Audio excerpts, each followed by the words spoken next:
Broadcasting from Cincinnati, you're listening to the Ringside Reporter podcast. All the news from the world of boxing right here. Well, I'm talking to you the way I want to talk to you. Now, here's your host, Eric Lorda.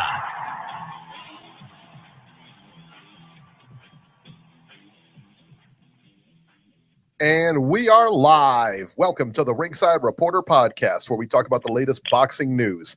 If it's related to boxing, we'll talk about it here. My name is Eric Lorda, and I'm here with my co-host, Ringside Robert, and England's adopted son, Joe Habib. And we have a great show for you today. And as always, you can catch us on the web at ringsidereporter.com. If you want to call and ask some questions or just give your 2 cents, you can call in right now at 323-870-3857. And we'll be here till about 9 o'clock tonight. Today, we're going to talk about the International Boxing Hall of Fame announces its 2018 class, and we'll tell you who made it. Former heavyweight champion Riddick Bowe fighting to keep his house, and Manny Pacquiao in for the fight of his life as he reached out to the one and only Conor McGregor for a fight in April. Yes, you heard that right. But first, we get started with ESPN, Vasyl Lomachenko versus Guillermo Rigondeaux.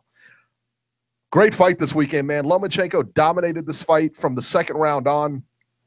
I actually gave Rigo the first round in this fight, man. I thought he was aggressive. He came forward. I thought the second round, Lomachenko was able to neutralize him in the second round, and from that round on, every round kind of looked the same. The interesting thing for me here was that Lomachenko was winning the fight, but he wasn't exactly putting power shots on Rigo. Rigo never seemed like he was in trouble or anything like that. I just think that the activity, the weight, the age, they were all factors in this fight. At the beginning of this fight, I guess they weighed in the morning of the fight. I think Lomachenko weighed around 138, which was about 10 pounds, 9 or 10 pounds heavier than what he weighed. And then Rigo, I think, weighed at 130. So, there was a pretty big size discrepancy there. 8 pounds is a big deal, especially when you're that small. At the end of the sixth, Rigo went back to his corner and complained about his hand. I believe it was his left hand. I'm not 100%. If you guys know that, let me know. But the fight was stopped, and then Lomachenko was declared the winner. Back in the locker room, the doctor actually went over it, and I saw the review or whatever. There was a video posted. They were talking to one of the promoters or whatever. The doctor had went back to the locker room and said that he thought Rigo's hand was broken, and it was actually this portion of his hand right here that they think was broken, like so on the top of his hand. They thought was fractured. They put some ice on it, and they sent him to the hospital to go get x-rays. I haven't heard anything more about that, and I don't think anybody else has either. A lot of people out there said that Rigo quit the fight. He's a quitter. Stephen A. Smith went on and on about how Rigo, quit the fight. Stephen A. Smith, who's never been punched in the face in his life, talking about how Rigo quit the fight. Before I hear anybody out there say that Rigo quit the fight, there's a couple questions I want you to ask yourself. Number one, have you ever boxed before? Have you ever sparred before? Have you ever been in a real match where somebody is trying to take your head off? If so, have you ever been compromised during those situations? Have you ever had a broken nose, broken hand, shoulder, leg? If the answer is no, then the bottom line is you have no idea what you would have done. So you can sit here and talk about he quit, he did this, he did that. You have no clue what you would have done in those situations. You don't know. You don't know. The other thing, I heard that, a lot of people said, well, I think he just quit the fight. He didn't have an injury because, this and that. Rigo has been in fights where we've seen him face adversity. We saw him knocked down in Japan a couple of times in that fight. He came back to win the fight. He was knocked down against Nonito Donaire in that fight. He showed a lot of heart in those fights. He showed a lot of heart throughout his career. He's faced adversity. Why question him now? Why question the validity of that hand injury now? He faced a bigger, stronger fighter, a bigger, faster, younger version, of a great defensive fighter. Why? I don't understand. Why question him now? Why say, hey, I don't believe it? He's giving you nothing. He's giving you no indication, none, that he quit in any fights, that he folds under adversity. He's given you none of that throughout his entire career, amateur or pro. So why question him now? It doesn't make a lot of sense. Beeb, let me kick it over to you. What were your thoughts on the fight? And they said it happened in the second round that he hurt his hand. And that was the other thing too, is people, when did he hurt his hand? Beeb, you've been to the gym before, as well as I do, even just hitting the bags, it's the shot that, it's not the flush shot that hurts your hand. You don't break it on the top of his head. It's usually never those shots. It's that, half-hearted hook that you throw, or you block something, or you get hit with an elbow or something like that actually, does the damage. So, Beeb, what were your thoughts on the fight? What were your thoughts on Rigondeaux, and what were your thoughts on Lomachenko?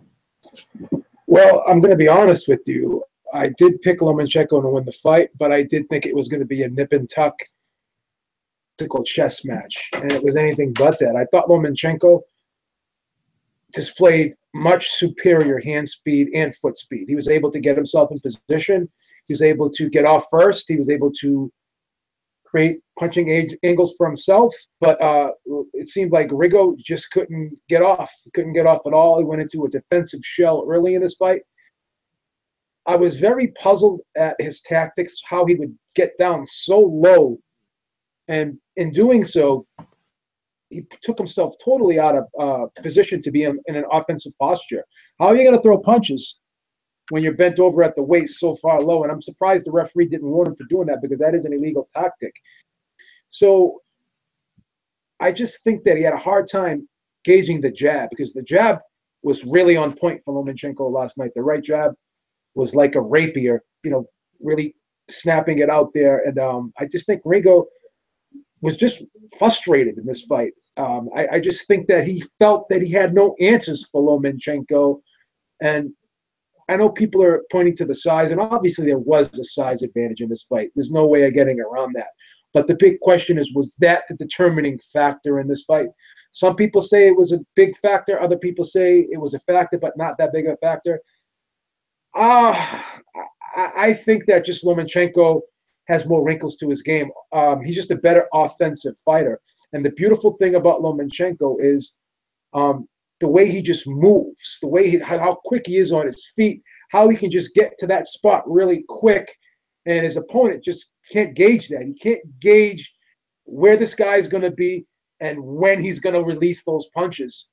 And this is another one of those fighters that I've said, those stop and pop type fighters, that analogy, that example, that comparison that I use with basketball players. You have those guys that are just basically set shooters. You have those guys that can just stop and pop on the dime and get the shot off. He's a stop and popper. He's a guy that can just move quickly, get himself into position, and takes very little time to get set, and the punches are being fired out, and his opponent is more than likely out of position, and he just can't see the punches coming. So I think Lomachenko is a guy that really just wants to score points. I don't think he is a seek and destroy type, killer instinct type fighter, a knockout artist. He's a guy that will wear you down. He's a guy that will just pick, and chip away at the stone until there's nothing left. And I think a lot of fighters do get broken down mentally. They do get discouraged. They do have their hearts taken away from them. But again, my big question is, what's going to happen when he fights the bigger guys that could walk through those shots?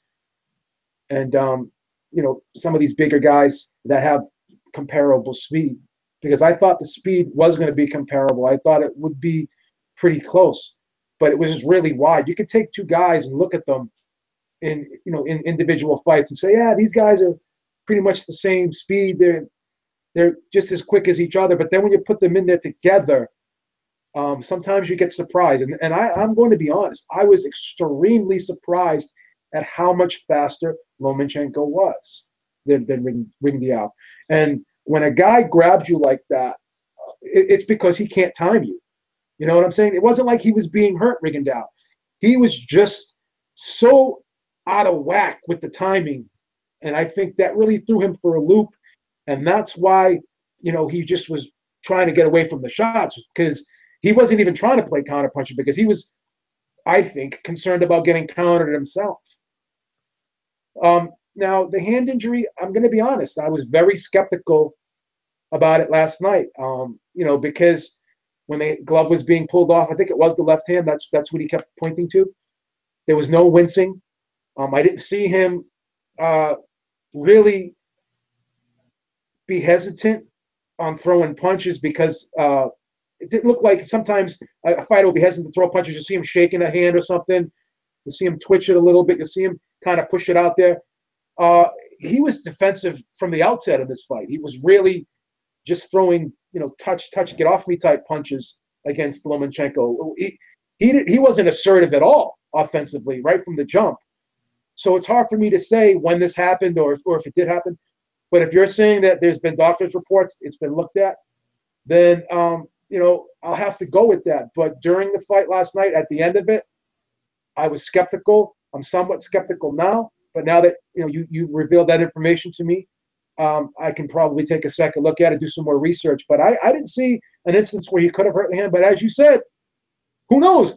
When Lomachenko, when he grabbed Lomachenko and Lomachenko kind of squeezed his arms and pulled away like that, he could have, scraped his hand and pressed his hand. Anything could have happened. Anything could happen in there. It doesn't necessarily have to be from a punch. You could be blocking something, or like I said, you can be caught intertwined or tangled up with someone, and you're pulling forward, and something can give a little bit there. So who knows? I'm still somewhat skeptical, but I will do more research on it, and I'll have to take you at your word. I didn't see the video. Maybe I'll do some searches for it to see the video where there was some footage of him getting looked at by the doctor. But I was very skeptical last night, and one thing I cannot deny is there was frustration in Rigondeaux's face like I've never seen before. I've never seen him discouraged like that before. The body language suggested that he just wasn't enjoying himself in there. And he looked like he wanted to get out of there one way or the other. He was counting down every second and every minute of the round and hoping that fight was over because it looked like he didn't want to be there. And that's no knock on him. I mean, sometimes you just meet your match. Everyone has that breaking point. Everyone has that level they can't go, beyond. And if a fighter chooses to not continue, that's his choice. I mean, I don't think I can last 6 rounds against Lomachenko, and I'm like 215 pounds right now. I still think he'd F me up. You know what I mean? He could probably make me quit. So how am I going to sit there and rank on Guillermo Rigondeaux, man? I mean, it is what it is. It is a bad look because we've seen other fighters in worse situations. I know, when things end this way, you're going to be open to criticism, but I'm not going to sit there and question him and call him names and take pleasure in another man's shortcomings or downfalls. I'm not bitter like that, I wasn't that emotionally vested in the fight. I didn't really gamble. I didn't put any money on the fight. So I have no ill will towards Guillermo Rigondeaux, and I'm not going to throw shade on him. But at the end of the day, I got to give Lomachenko credit. He really proved that there was a gigantic skill gap between the two, and it was something that I did not anticipate. So I was impressed, and I was surprised, at the same time. I'll tell you, the thing that got me is what Lomachenko did right in the fight. And defensively, he was so good in that fight. And I commented, and I know you've spotted this too as well, Joe. During the fight, you can watch the head control that Lomachenko had. And what I mean by that is that when they got in close, when they got into a tie-up, he would always control his head. You would watch Lomachenko always control Rigo's head and pivot out of the way. And it was so obvious he was doing that. You know what I mean? Just the head control alone. And that's what big-time fighters do. That's what big-time defensive fighters do. Yeah. That's like a staple of defensive fighting is that head control when you're in close. When you control that head, you can't throw those shots. And that I was really, really impressed by that. I mean, Lomachenko has just got it down. He's got it cold. I told you guys last week about Wilson Caden on YouTube and the fight breakdowns and everything. If you watched it, if you watched either any of those breakdowns he had between Lomachenko and Rigondeaux and everything like that, and they were a little bit older, but it all stays the same. You watch Rigondeaux, and he did that little duck under run move. Rigondeaux fought his fight. That's the thing that kind of gets lost here is that Rigondeaux did fight his fight. Everything that Rigondeaux is known for, if you watch those breakdowns and you watch this fight, he did everything according to plan. everything. He was just not the better guy that night. Yeah, he was just not the better guy. Lomachenko just does it a little bit better. He's a little younger, a little quicker, and, just a better fighter at this stage of his career than Rigo is. Let me ask you one quick question, Joe, before we switch back over to Robert. With Rigondeaux, how much of this was ring rust per se? And when I say that, he's fought, 3 rounds in 2 years. He's 37 years old. How much of that actually played a role in what we saw? Well, it could have played somewhat of a role, but I'm going to say this. When you look at specific styles of fighters, guys like Rigondeaux, who rely more so on timing, and they just rely more on the skill of the sport. It's not necessarily they're overly relying on their athletic ability. Those are the guys that kind of have the better muscle memory. They can get back into the swing of things better. Like when you look at a Bernard Hopkins as opposed to a Roy Jones. Bernard Hopkins is more of the prototypical boxer, a guy that tucks the chin, keeps the hands high, rolls the shoulder, gets low. Roy Jones is that guy that just takes the chances. Rigondeaux is a guy that was always defensively responsible, always a technical guy, always a patient guy. So his style transcends well in an older fighter. So I don't think that is a huge factor in the fight. It could be somewhat of a small factor, but he's taken long layoffs before and come back and still, beat guys convincingly. But this was just the type of fighter. The thing about, like, as you said, Rigondeaux fought his fight. But this is, one great attribute in special fighters. The ability to see things before they happen.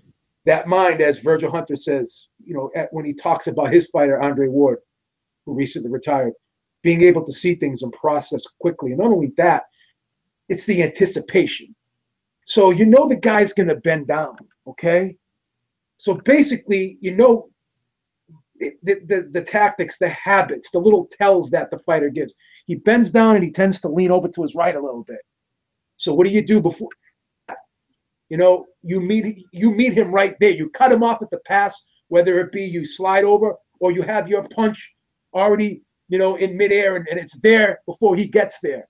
So you don't even let that guy set up shop. You don't even let him. He wasn't even allowed to get into an offensive position because Lomachenko read this guy like a book last night. He was beating him to every spot. So every movement that Rigondeaux made, it was like chess. You're moving the pawn up there and you're trying to open up the backfield for your pieces. But your opponent is countering those holes that you're trying to create for yourself. And that back row is not able to attack because your opponent is cutting off those attack routes. This is what Lomachenko does. He cuts those angles down, and he doesn't allow his opponents to have punching room, punching space. They're not able to set up their offense because he anticipates what they're doing. And on top of that, the guy is quick as lightning. He has he can arguably have the fastest feet in the sport right now. Oh. And that's no joke. He has really quick feet. And it's you hear the terms quick and fast. It sounds stupid, but someone who's quick, in my opinion, is a guy that can shorten up the movements and really, get there quicker because he's shortening up the movements. Whereas a guy who does exaggerated movements, so maybe a guy will take a big step and then slide that back foot forward. And he could be fast, but the quick guys are the guys who can shorten up movements. Go like take those little two half steps, but get there quicker because you're shortening up the movement and you're not overly accentuating what you do. So there's a lot of little subtle things that Lomachenko does, like moving, his head and shoulders off to the side, making his opponent miss by an inch, but still being in a position to land his shots. So this is a guy who's really quick. He's the type of guy that can get a lot out of a little. That little subtle shift here, a little subtle shift there, doesn't look like he's doing an awful lot, but it's just enough to offset his opponent, and it's just enough where he could squeeze off those little short, choppy punches that he likes to throw. And that's what makes the guy special. It's the mind-body connection, and it's the extraordinary coordination that this man has. He's always on balance, always seems like he's comfortable in his skin in that ring, never looks flustered, never looks discombobulated at all. He has total control of what's going on in that ring for virtually the whole time. And there's only one time when he didn't, and that was against Salido. But again, that would be a totally different fight now. So the interesting thing is we need to see this guy really pushed, because usually these guys who are real textbook technical guys, the only way you beat them is you got to rough them up. You got to think outside the box. You got to do unorthodox things to them to kind of offset their textbook tactical, prototypical great boxing mind and style. So you have to kind of be I hate to use this term that Teddy Atlas uses. You have to be somewhat of a grinder caveman type, like Salido was against Lomachenko, to kind of offset him and make him feel uncomfortable, because he's a guy who's a physical guy. He's not a guy that's going to get in there and really, rip shots to the body, get in that phone booth with you. He gets in there, and he's out resetting. So it's not about him going to war with you. It's not about him grinding it out with you in the trenches. I think someone's going to have to force him to do that. And I'm really curious and interested to see how he responds to that type of fight, because I think that's part of a style that someone has to bring to beat him. Obviously, you have to have, a lot of your own physical gifts and physical attributes. You have to be somewhat of a quick fighter yourself. You have to be somewhat of a smart technical fighter yourself. But I think a guy like Terrence Crawford, who has all those things but brings that lunch pail, brings that grittiness along with that dog, like I said earlier in that video I made today, you need someone who can encompass both worlds and bring them into the ring that night against this guy. That's the type of style I think that's going to have to be presented to this man to cause problems for him. That's a big ask, but yeah. there are some guys that can do it, and I think Terrence Crawford is one. And even Garcia can grind it out on the inside a little bit and rip those body shots with bad intentions on the inside too. That's another fight that I think would be extraordinarily interesting, in my opinion. Robert, what are your thoughts on this fight? Well, I was totally impressed with Lomachenko. He made Guillermo Rigondeaux look like a complete amateur in there at times. And, I've got to take people at their word when they say that, he's hurt, he broke his hand. Because watching it, and I watched it twice, it doesn't look that way to me. It really doesn't. It really looks bad. It looks like he almost has no defense at all for quitting after the 6th round. And, that's why people are reacting the way they do. I've got to take people at their word when they say that he actually hurt himself. But it really didn't look that way. And it looked like Rigondeaux was completely outclassed. And I know we won't see Terrence Crawford fight because Crawford is now 147. But I would love to see Lomachenko move up to 135 and Mikey, sign a contract. Do whatever you have to do. Get yourself into that fight. Quit turning down deals. Get yourself in the ring. That fight's got to happen. If Mikey wants to claim to be a superior superstar, this is a challenge he can't turn down. Because if Mikey doesn't fight him, I don't know of anybody at 135 other than him that could do what Beeb described. I think Lomachenko, other than Mikey Garcia, could pretty much dominate the 135-pound division with the way he fights. Now, I know Easter is almost 6 foot tall. That might be difficult for him. But hell, this fighter seems to be able to deal with whatever challenges you throw at him. And I don't know. We had this discussion last week about who's pound for pound number one. I think you've got to look at that now and say, we saw him last night. And can anybody else knock him off that perch? Yeah. Terrence Crawford, baby, TC, TC. Beeb, they will never fight each other. I don't know. We can get a 138-pound catch weight going. Why not? Why not? Pounds. They'll never fight each other. I'll tell you what, they should. Nobody. Let me tell you what. Mikey Garcia will get murked if he's never there. Never. Lomachenko, there is nobody going to beat this guy right now. No. Garcia will beat him. Not within 10 pounds of him. Beeb Industries is all the way in on that one. Beeb Industries all in.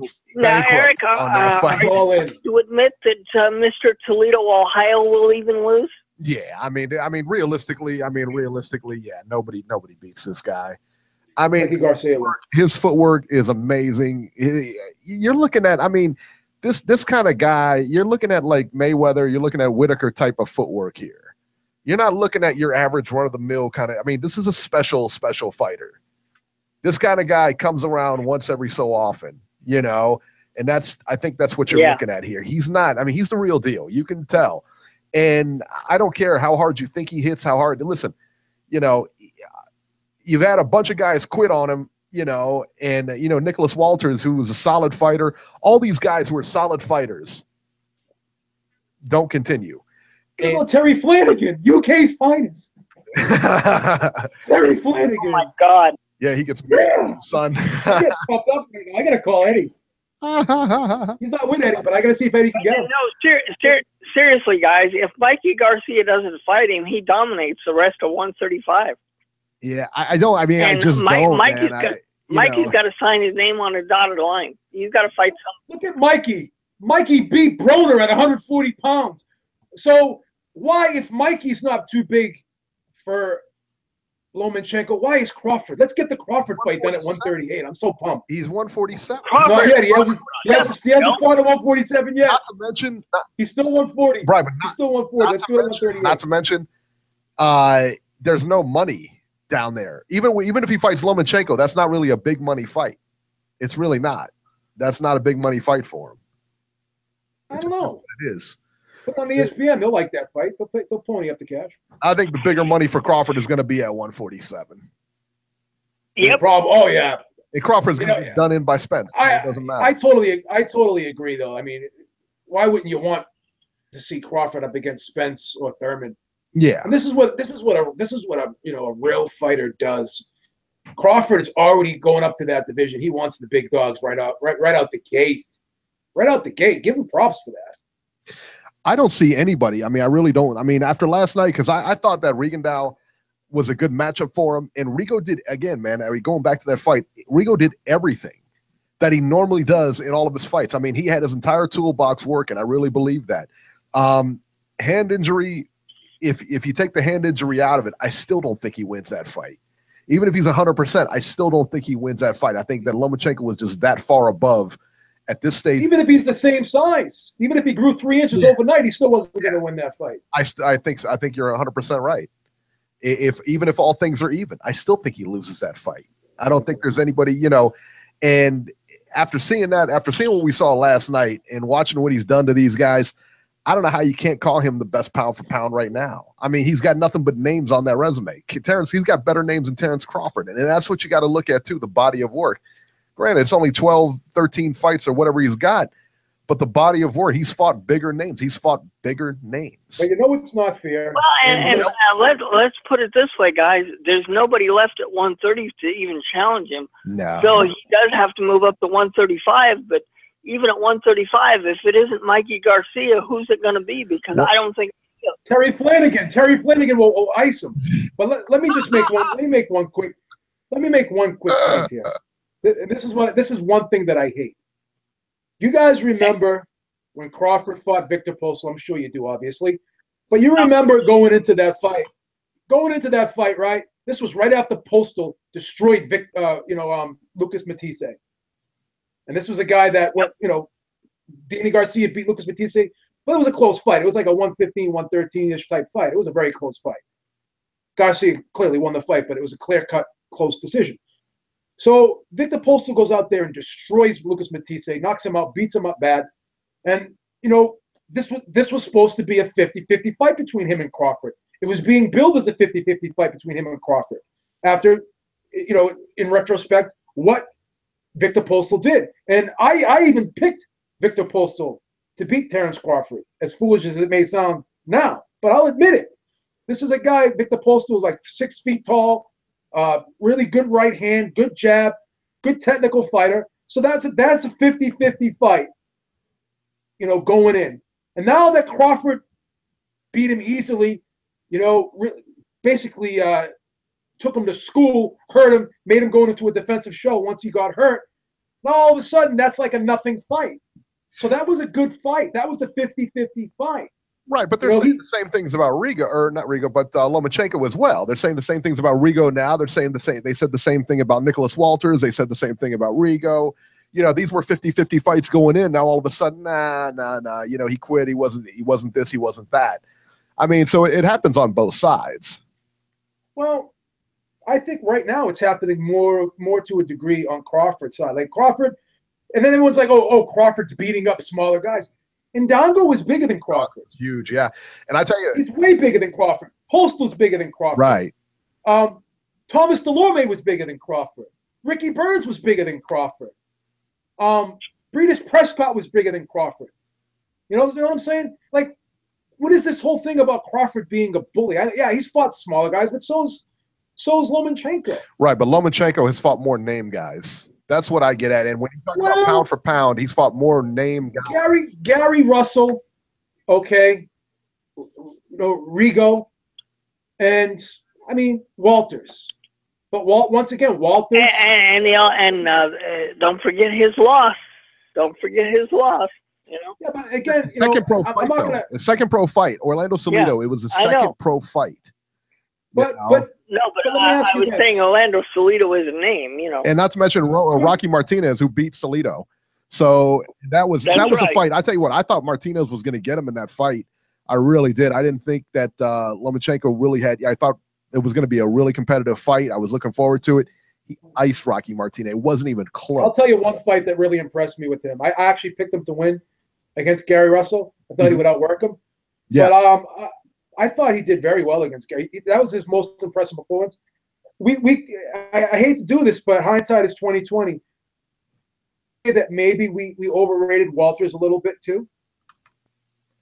I think so. Was that really a 50-50 fight? Sure. Is Walters better than Victor Postal? Really? Well, and Joel Lopez in the chat just said that I'm giving him too much credit for beating an older fighter last night. Yeah, maybe. But you know what? Yesterday on Facebook and all over social media, you see like this groundswell for Rigondeaux that everybody had. It was a 50-50 fight. So I mean, everybody can say what they want. I mean, nobody picked Rigo today. Nobody's going to come out and say they picked Rigo today. But last night, it was a 50-50 fight. Before that fight went off, it could have went either way. And there was a lot of support for Rigondeaux. There was a lot of support for Lomachenko as far as the betting and who got picked and everything like that. The bottom line is it was a pick 'em fight for a lot of people. So you can't come today and see how. I'm not going to Monday morning quarterback that either. I'm not going to Monday morning quarterback that either. Won and say this and that. And I did the same thing with Terence Crawford. I said, when he fought Julius Ndongo, had I not saw, and I said this even when they fought, had I not saw the Julius Ndongo, or had I not saw the Victor Postal fight with Crawford, I would have picked Julius Ndongo in the fight against Crawford. But I knew Crawford knew how to handle a taller, rangier guy. I didn't think he would handle him that well. Nothing about the first round, didn't he? Was the first round or second round? Third. I thought it was third round. Nothing about the third round. He destroyed him. Yeah. The guy's like 5. He put him down several times in that fight. Right. Kick the shit out of him. Yeah. You know what I'm saying? Yeah. I would rather bow out gracefully than take those body shots. Let me ask you guys this. This is another crazy question. If you were a pro fighter and you had to choose, who would you rather fight? Would you rather fight Lomachenko or would you rather fight Terrence Crawford? I'd rather fight Lomachenko because he'd embarrass me, but Crawford would break my ribs. You know what I'm saying? This guy has a different mentality. He's got that mean streak. He wants to hurt you. He can bring a little bit of that finesse, but he also brings that dog. He's a mean guy in the ring. He wants to hurt guys. He wants to hurt guys. Look at what he did in the body shop, man. I don't know. I think that. I think that. Listen, man, you're not going to be a champion if you don't have a mean streak, and I think they make a lot of Terrence Crawford's mean streak in the ring, and like everybody else who has a title doesn't have a mean. They all have mean. You got to be somewhat mean to get in there. Yeah, but I think it's another day at the office for. I think it's another day at the office for Lomachenko. When you watch Terrence Crawford, like watch him after like right before the ref jumps in to stop it. Like you look at his face, you like he's punching with bad intentions. Well, Lomachenko is like it's more of a job for him, in my opinion. I mean, I know it takes a certain degree of aggression to want to punch a guy in the face. I know that. Yeah. But I think some guys just have a different edge to them as opposed to others, in my opinion. All right. I can see that. So, I mean, they were talking about for Lomachenko what's next. And I know they had talked about Orlando Salido next. That one goes by the boards, and we'll talk about that fight in a little bit here. But Salido is definitely not next for Lomachenko, and I hated that fight. I always hated the rematch of that fight because it's just a whitewash.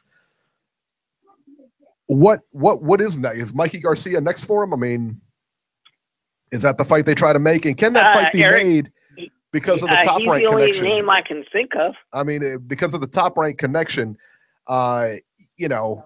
with Mikey Garcia and everything like that, will Top Rank work with him after leaving the way he did and all that other That's stuff? a big question. You don't know. Yeah, that's a tough one. Yeah, it's going to be – I don't think that Mikey Garcia fight will happen overnight, but it's got to be against somebody. Got to be against somebody. Yeah, I mean, he only at lightweight, hopefully. That's the thing. It can only be from here on out. So big names. Yep. So what is that music? It's not mine. Oh, that's my damn phone. Robbie gets an iPhone. Doesn't even silent it during the show. What do you think this is? What do you think this is? Friggin' Heartbreak Hotel? What's going on here? I don't know. What are you doing? Come on. Sorry. An iPhone. He gets an iPhone now. He's calling his shot. First Linda burns the chicken fingers, and now you with the ringtones, please. I like chicken fingers. Those are pretty good. Sorry about that, guys. All right, so let's talk about the undercard here. Christopher Diaz versus Bryant Cruz. Christopher Diaz wins by TKO in 3 over Bryant Cruz. I thought Diaz looked really good in this fight, man. I thought he, but I thought Cruz was overmatched. That's kind of how I looked at the 3 undercards here. They kind of look like just pro wrestling squash matches. That's exactly what they were. Any thoughts on Diaz? I like what I saw. I want to see his level of competition increase. Yeah. These were showcase fights on the undercard, no question about it. Yeah.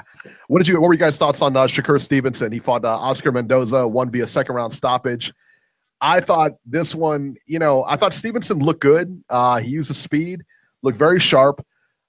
Looked like he sat down on his punches a little bit more than I'm used to seeing him. But Mendoza, I don't know what the deal was with him. He didn't look – I don't know if he was just he looked way outclassed, no question. But what was with the stoppage? Did you guys agree with that? I mean, it was just they just stepped in and just stopped it.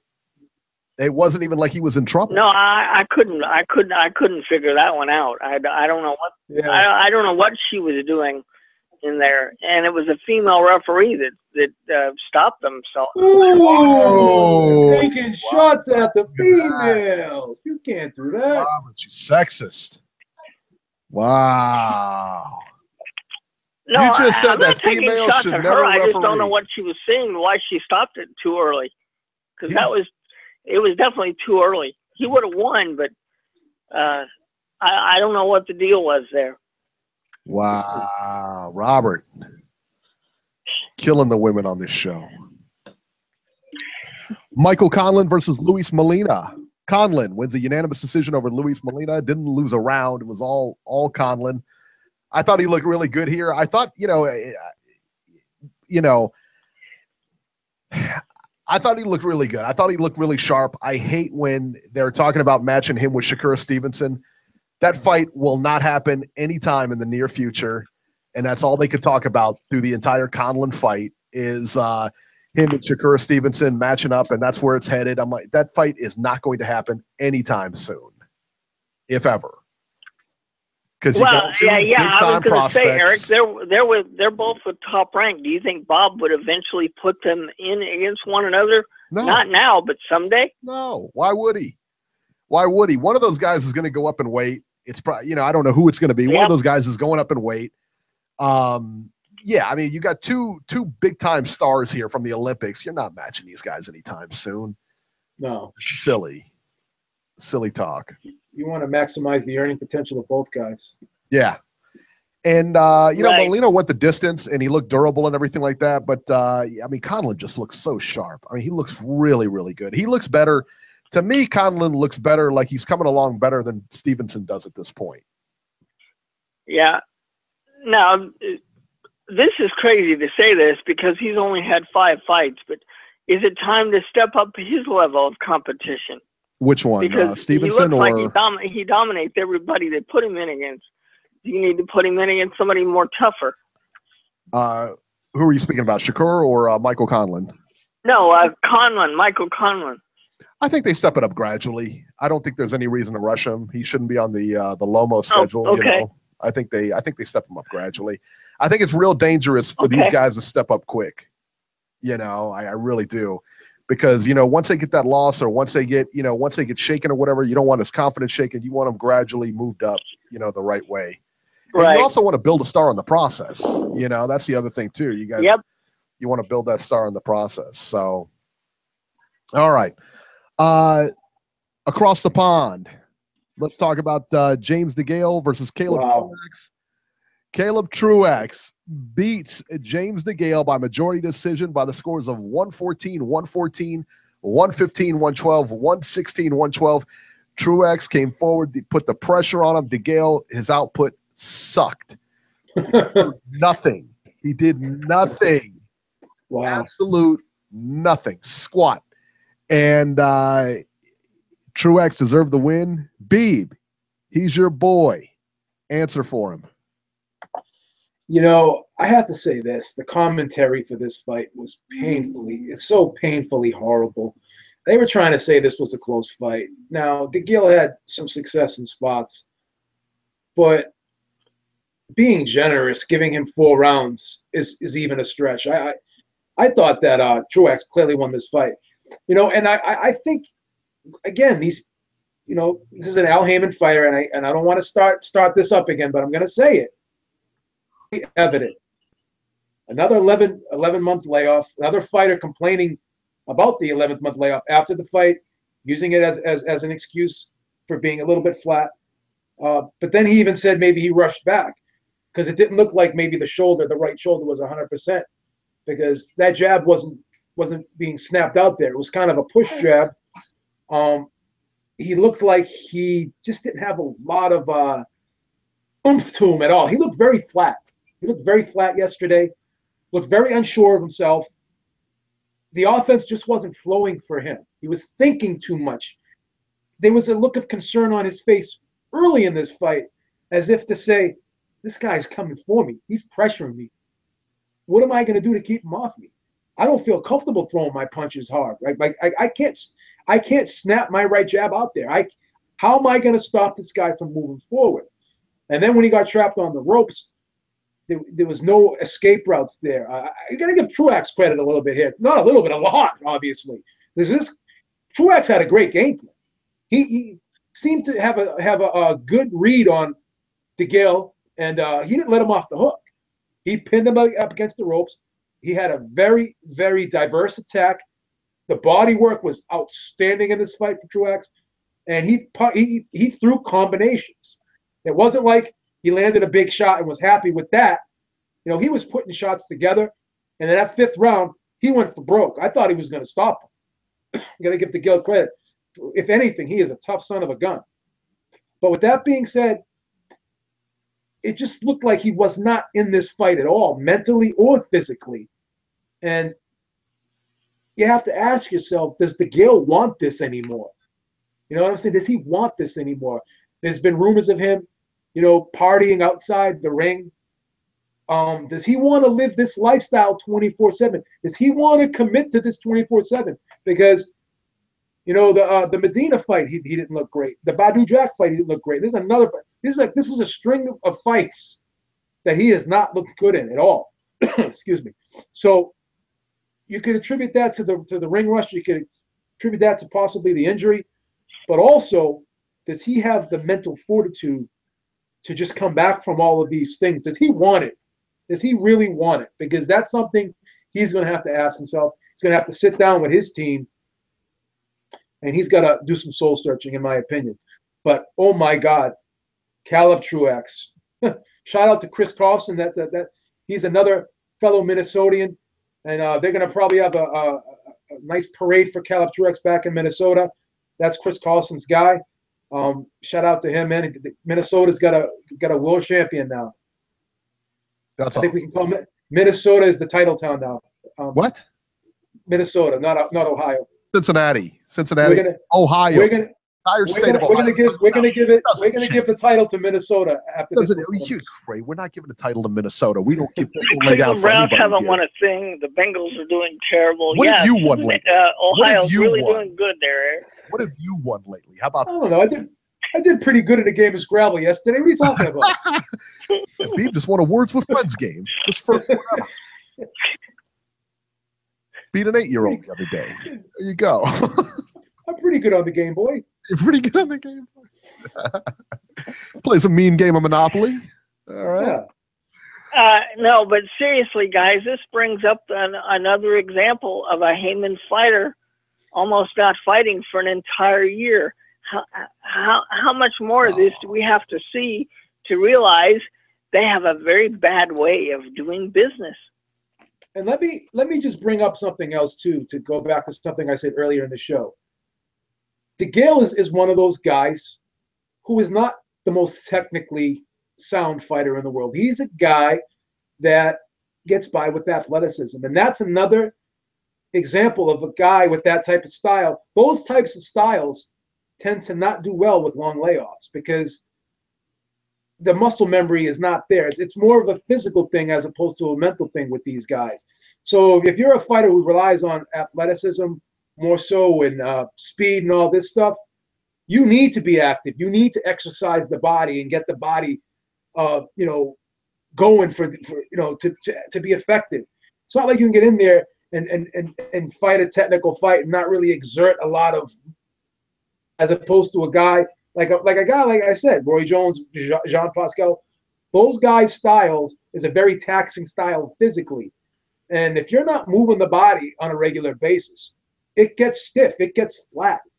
It's not as explosive. The receptors aren't firing the way they're supposed to be firing if they're not being used a lot.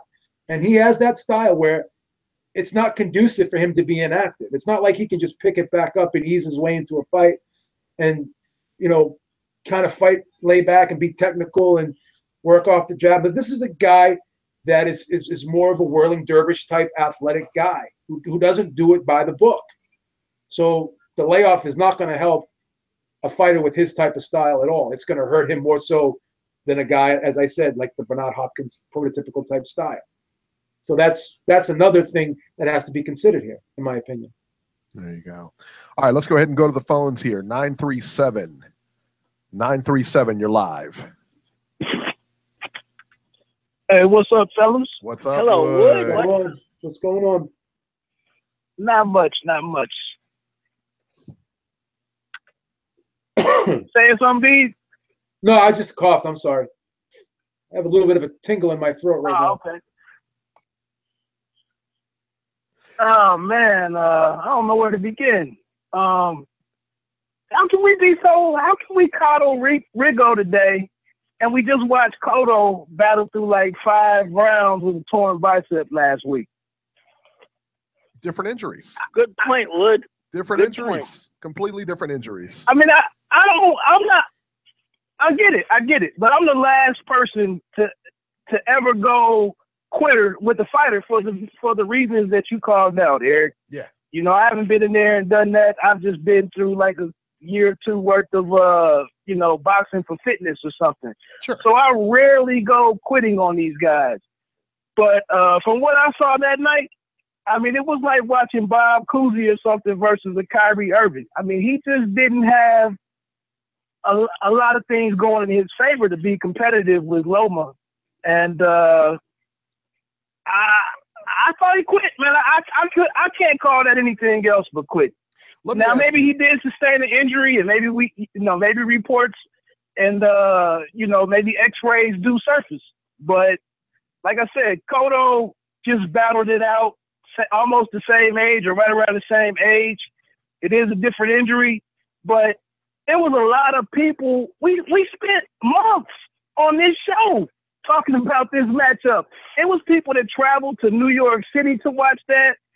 It was a big moment for boxing to be on Showtime. I just feel like he just didn't give a damn. I mean, I'm sorry. You're right. Thank you for saying it. ESPN, for everybody to see it.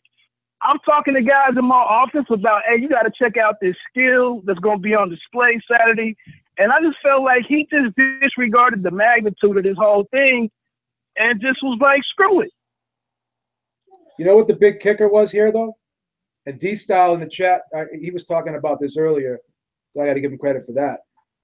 But Rigo was the one that called out Walters for stopping his fight with Lomachenko, and he said, goes, I'm not going to quit like Walters did. I'm going to fight. I'm going to offer up more of a resistance. I'm going to offer up more offense than you did. I'm not just going to quit like you. So, he talked a lot. And I know fighters do this before fights, but he actually criticized another fighter for bowing out gracefully against Lomachenko, and he vowed that he would not suffer the same fate. And actually, he did it earlier than the fighter he criticized. So that's something else he's got to, own up to and deal with as well.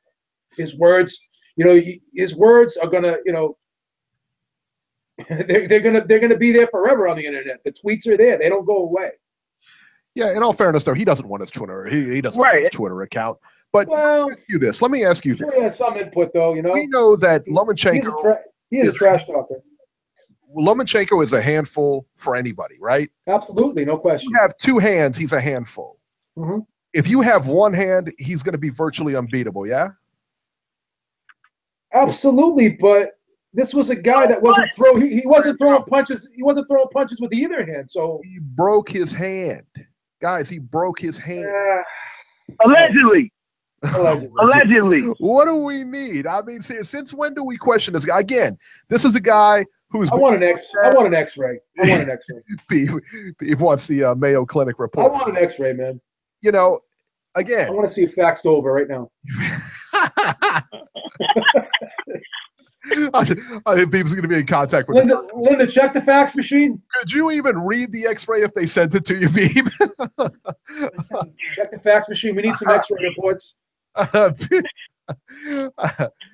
X-ray reports. Listen, man, the guys. They got a medical division.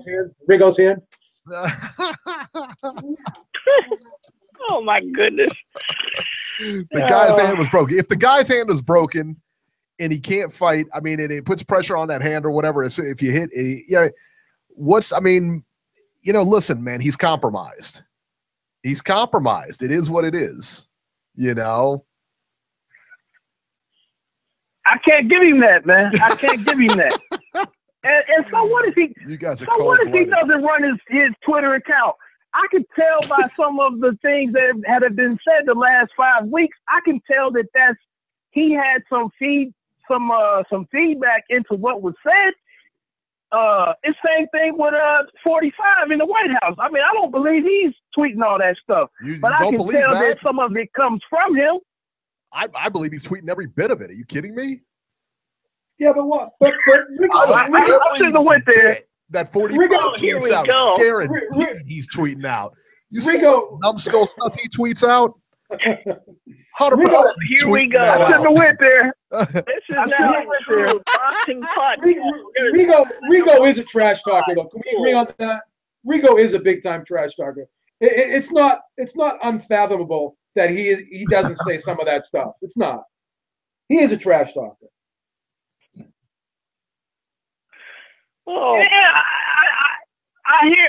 We've just seen the expectation. I think in football and boxing for you to play through injuries, it's just there. I mean, it's inherently there, and he didn't even go multiple rounds with it. I mean, he injured in the second round. The guy was, and like you said, I get it. I get it that he's an older guy, and maybe an injury did occur in some of the grappling that went on or whatever. I know you're a little bit more fragile. We just saw Cotto break down. I give you that. But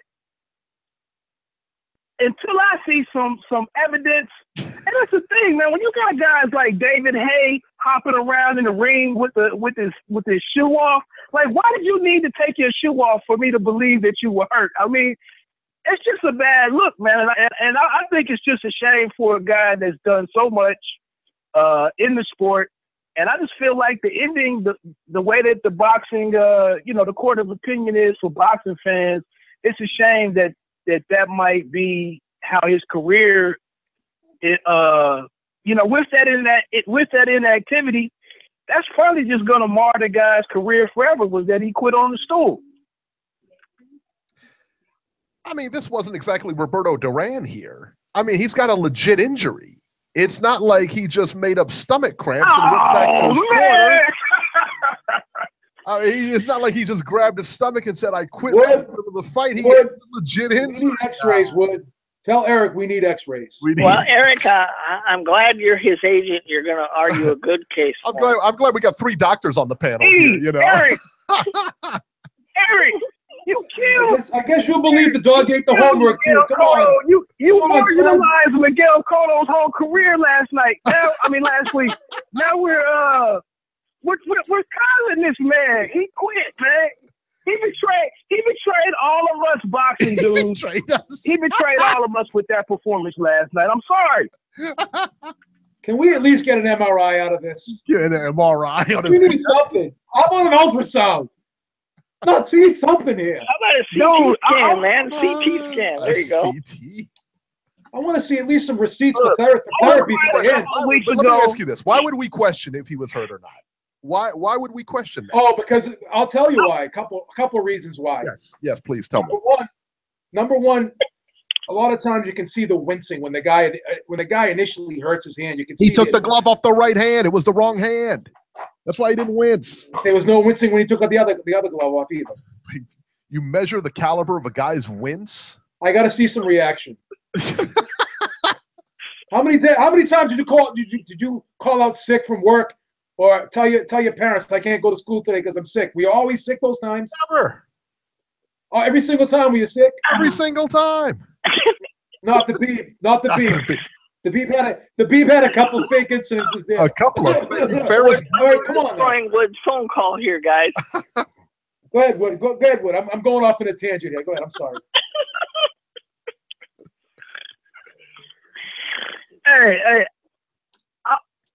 A couple of weeks ago, man, I had to go back into the office on Monday, quiet after my Wolverines got rocked by Ohio State. And this Monday, I can't go in the office talking nothing about boxing, man. I just got to shut up and just do my job all day because this was horrible. And then also with the undercard, that pretty much stunk.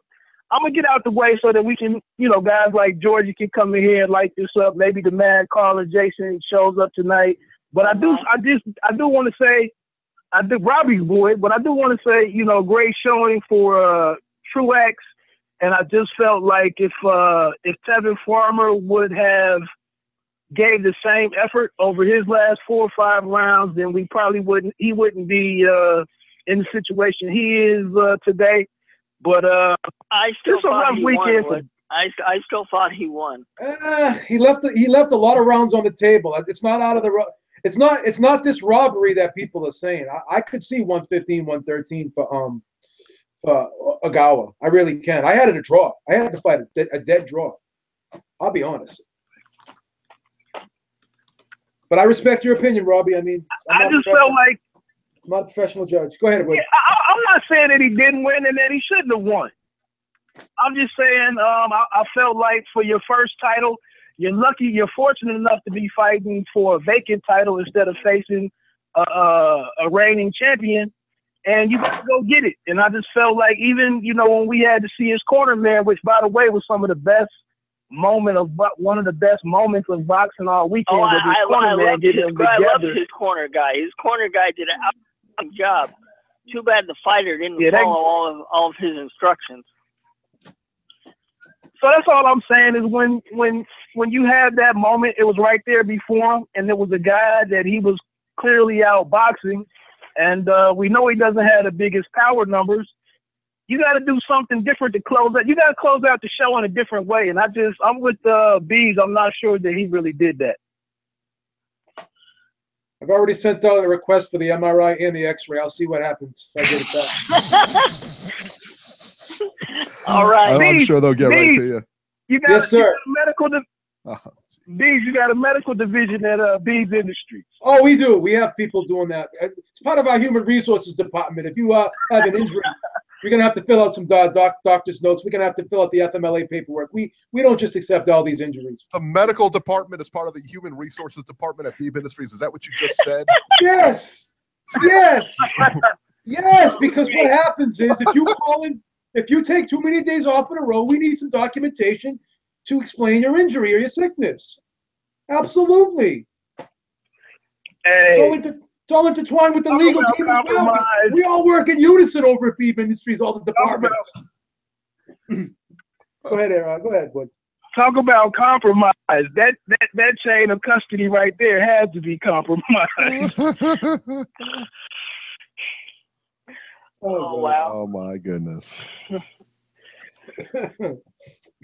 Hey, fellas, have a great show. I can't believe Eric is being this soft on Rigo.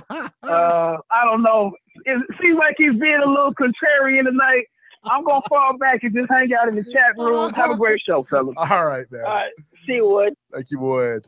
I just read in the chat room, Eric is a shill. So there you go. All right. Being different is not for the faint of heart. I'll tell you that. I will tell you that. All right, let's go to area code 602. 602, you're live. Hey, what's going on, fellas? It's Brandon from Phoenix. How you guys doing tonight? Hey, Brandon, how are you? Good evening, Brandon. How are you? How you doing, man? Good, man. Good, man. It's been a minute since I called in, man. I've been busy, but yeah. Yo, man. First of all, Rigo didn't break that hand. He didn't throw enough punches with his left hand to break that hand. It's always the punch you don't see. It's always the punch you don't see. Lomachenko's guard hard enough to break that hand. You don't know. So that's complete bullshit. You don't know. No, I do know. Eric is on blast tonight, baby. And warming up on the pad because he didn't make contact with his left. When did he shoot a good straight left hand that hit anything? Anything? Tell me. Show me the gift. I'm here. All he has to do is throw the Brandon, hand. I watched it twice. I didn't see it. Thank you, Robbie. Thank you, Robbie. So, yo, this is the deal last night, man. Rigo got his ass handed to him, okay? And that's all it was. And this didn't have nothing to do with size. This didn't have nothing to do with age. None of that. He just got beat by a better fighter who he would have never beat in any situation, okay? We all watched the Klitschko era, okay? We've seen people who just weren't big enough. We've seen guys step up in weight and not have the same effect and do different things, but this wasn't it. I mean, it wasn't that Lomachenko was leaning on him or he was throwing him around the ring or wrestling with him or anything like that. He just got beat and he couldn't do nothing about it. And honestly, Rigondeaux was real disappointing because his defense was terrible last night. All he did for his defense was hold and then crouch down. That was it. That was his defense last night. So, I mean, to me, I think we've been overrating Rigondeaux this whole time. And that's what really showed up to me in my eyes, because he had no inside game. He had no answers for nothing. Against a better fighter. I mean, for you to say that we overrated Rigo, again, when there was a ground, again, I'll say it again. Nobody picked Rigo this morning. Put it that way. Everybody was, it was a 50-50 groundswell on social media last night. There was a lot of push coming in for Rigo. Beeb, what were the odds? What were the odds on the fight, Beeb? It was 3-1. They were 3-1. They were 3-1 for Lomachenko. Yeah. Yeah, that's pretty close. It's 3-1. Yeah. Yeah. No, that's not pretty close. Beeb, is it pretty close? Pretty close. Beeb, okay. Beeb, it's not. Lomachenko's like a minus 600. No. That's not how it works. No. He was 3-1 is not close, but it's not like it's not outrageous. It's not like outrageous. It's not like 10-1 or 9-1. Right. It's still in the realm. It's still in the realm of victory. You know what I mean? What if DeGale was like 42 any to NFL 1? team that opens up as a 100 to 1? DeGale was. DeGale was 100 to 1. Outside of the Browns versus the Patriots right now. Yeah. He was 3-1. Let me tell you this: it was 42 to 1. DeGale was 42 to 1. No, he was 100 to 1 in some sports books. There. Yeah, DeGale lost, and he was what 100. You said 100 to 1 in some sports books. I read 42 to 1. Yeah, and you're talking about 3 to 1 as a blowout. Well, that was I mean, possibility. That would have been a supersized upset. I mean, come on, nobody saw that coming. But I think there was enough people with smart minds that knew what was going to happen. Now, everybody can get caught up in the pre-fight hype and say, "Oh, Rigondeaux was looking good in training, and this, that, and the third." Yeah. But I mean, months out from this fight, if you had a brain, you probably should have known what was going to happen. Even if the best Rigondeaux showed up. I mean, you just knew that Rigondeaux wasn't as good of an athlete as Lomachenko. I mean, he wasn't going to sit. You knew his chin wasn't all that great. I mean, and you knew his foot speed wasn't as much as Lomachenko's. I mean, and even his hand speed. You could have said it's arguable. You could have said, well, Rigondeaux is a sharper punches. Maybe his reflexes might be a little bit better or something like that. But everything in this fight was in favor of Lomachenko. And I don't want to take away from his performance because it was a masterclass performance. But I'm going to get off that piece of it real quick. And I just wanted to, because I'm going to get off the phone here with you guys in a second. I just wanted to say this about Lomachenko and his future. Robbie, you said something earlier that I didn't like. And what you said was that there's nobody at 130 pounds that can beat this guy. Now, that may be true, but we got to let it happen. We got to stop crediting people with victories that they haven't gotten. He hasn't beaten Miguel Bertrell. The problem is, Brandon, Bob Arum is going to have him move up. He's not even going to have him fight anybody else at 130. Better watch out for Terry Flanagan. You better watch out for Terry Flanagan at 135. So is beating Terry Flanagan at 135 better than beating Miguel Bertrell? I don't know what kind of fight that would be. I'm going to say it is. I'm going to say it is. Victory? I mean, because to me, Terry Flanagan is not a name you move up for. No, he's probably. That's just basically. I mean, right. if he'll probably play Linares to beat Terry Flanagan, we say they're cherry picking the worst champion in the division. He'll probably fight Linares next. I don't think he'll fight Garcia next. Because if he fights Linares, why can't they make the Linares fight, but they can't make the Berchelt fight? It's still Golden Boy. That's true. Good point. That's true. So that wouldn't be a bad fight either. My thing that I'd like to see him go in there and beat those guys, because there's no super fight at 135. Linares is not a super fight, and if Linares can happen, Berchelt can happen. So I would like to see him run the division until a big fight appears at 135. If he could get Garcia at 135, all right, I'll give you that. But anybody else, there's no other big names to me that make for super huge fights. And that just goes for anybody in every division. Just like we let Triple G sit in his division and clean it out and do what he wanted to do, just like we let Crawford sit in his division and clean it out, even though we knew there were better fights at 147, let him beat those guys. We keep awarding people victories that they haven't gotten. And it's just something that we do way too often in boxing. It's just like what they're going to try to do with Inouye. They're going to say that this guy was better than all these other guys. Nobody wanted to fight him. Then he's going to move up to the next division and fight, maybe not the best guy.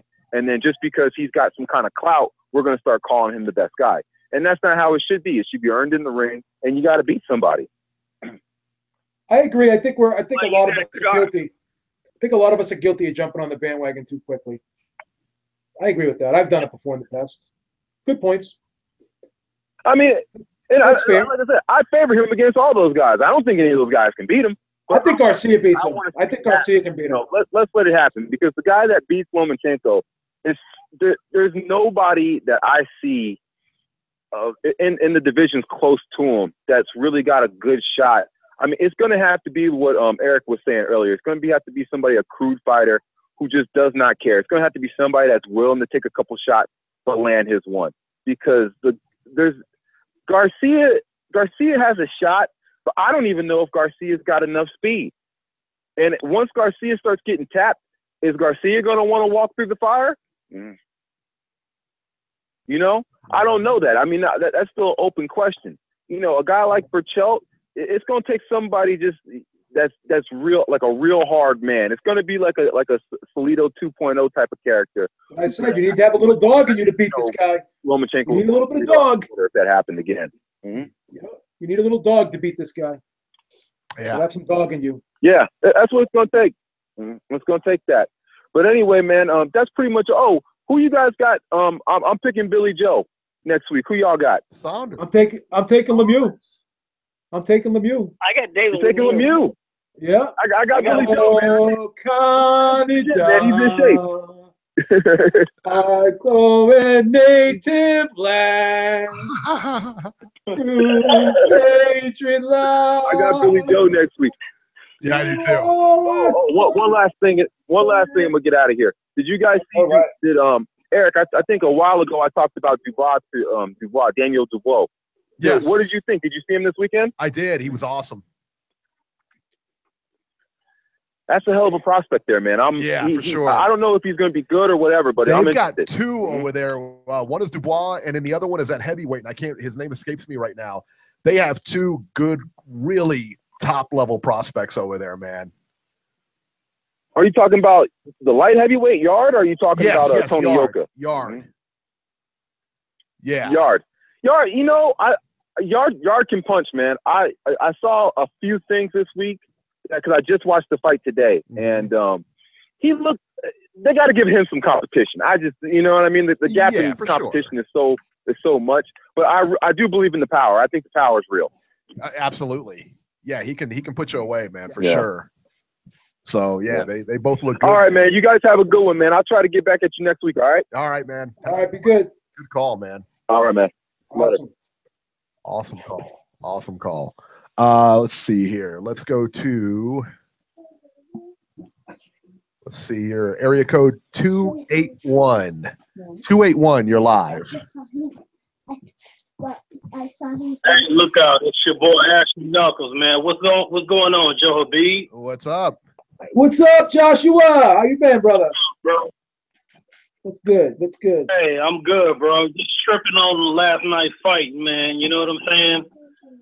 Absolutely. To me, you know, if you watch my pre-fight video, I thought the cards were stacked against Lomachenko. Not Lomachenko, but Rigondeaux. Thought he was a blown-up super bantamweight.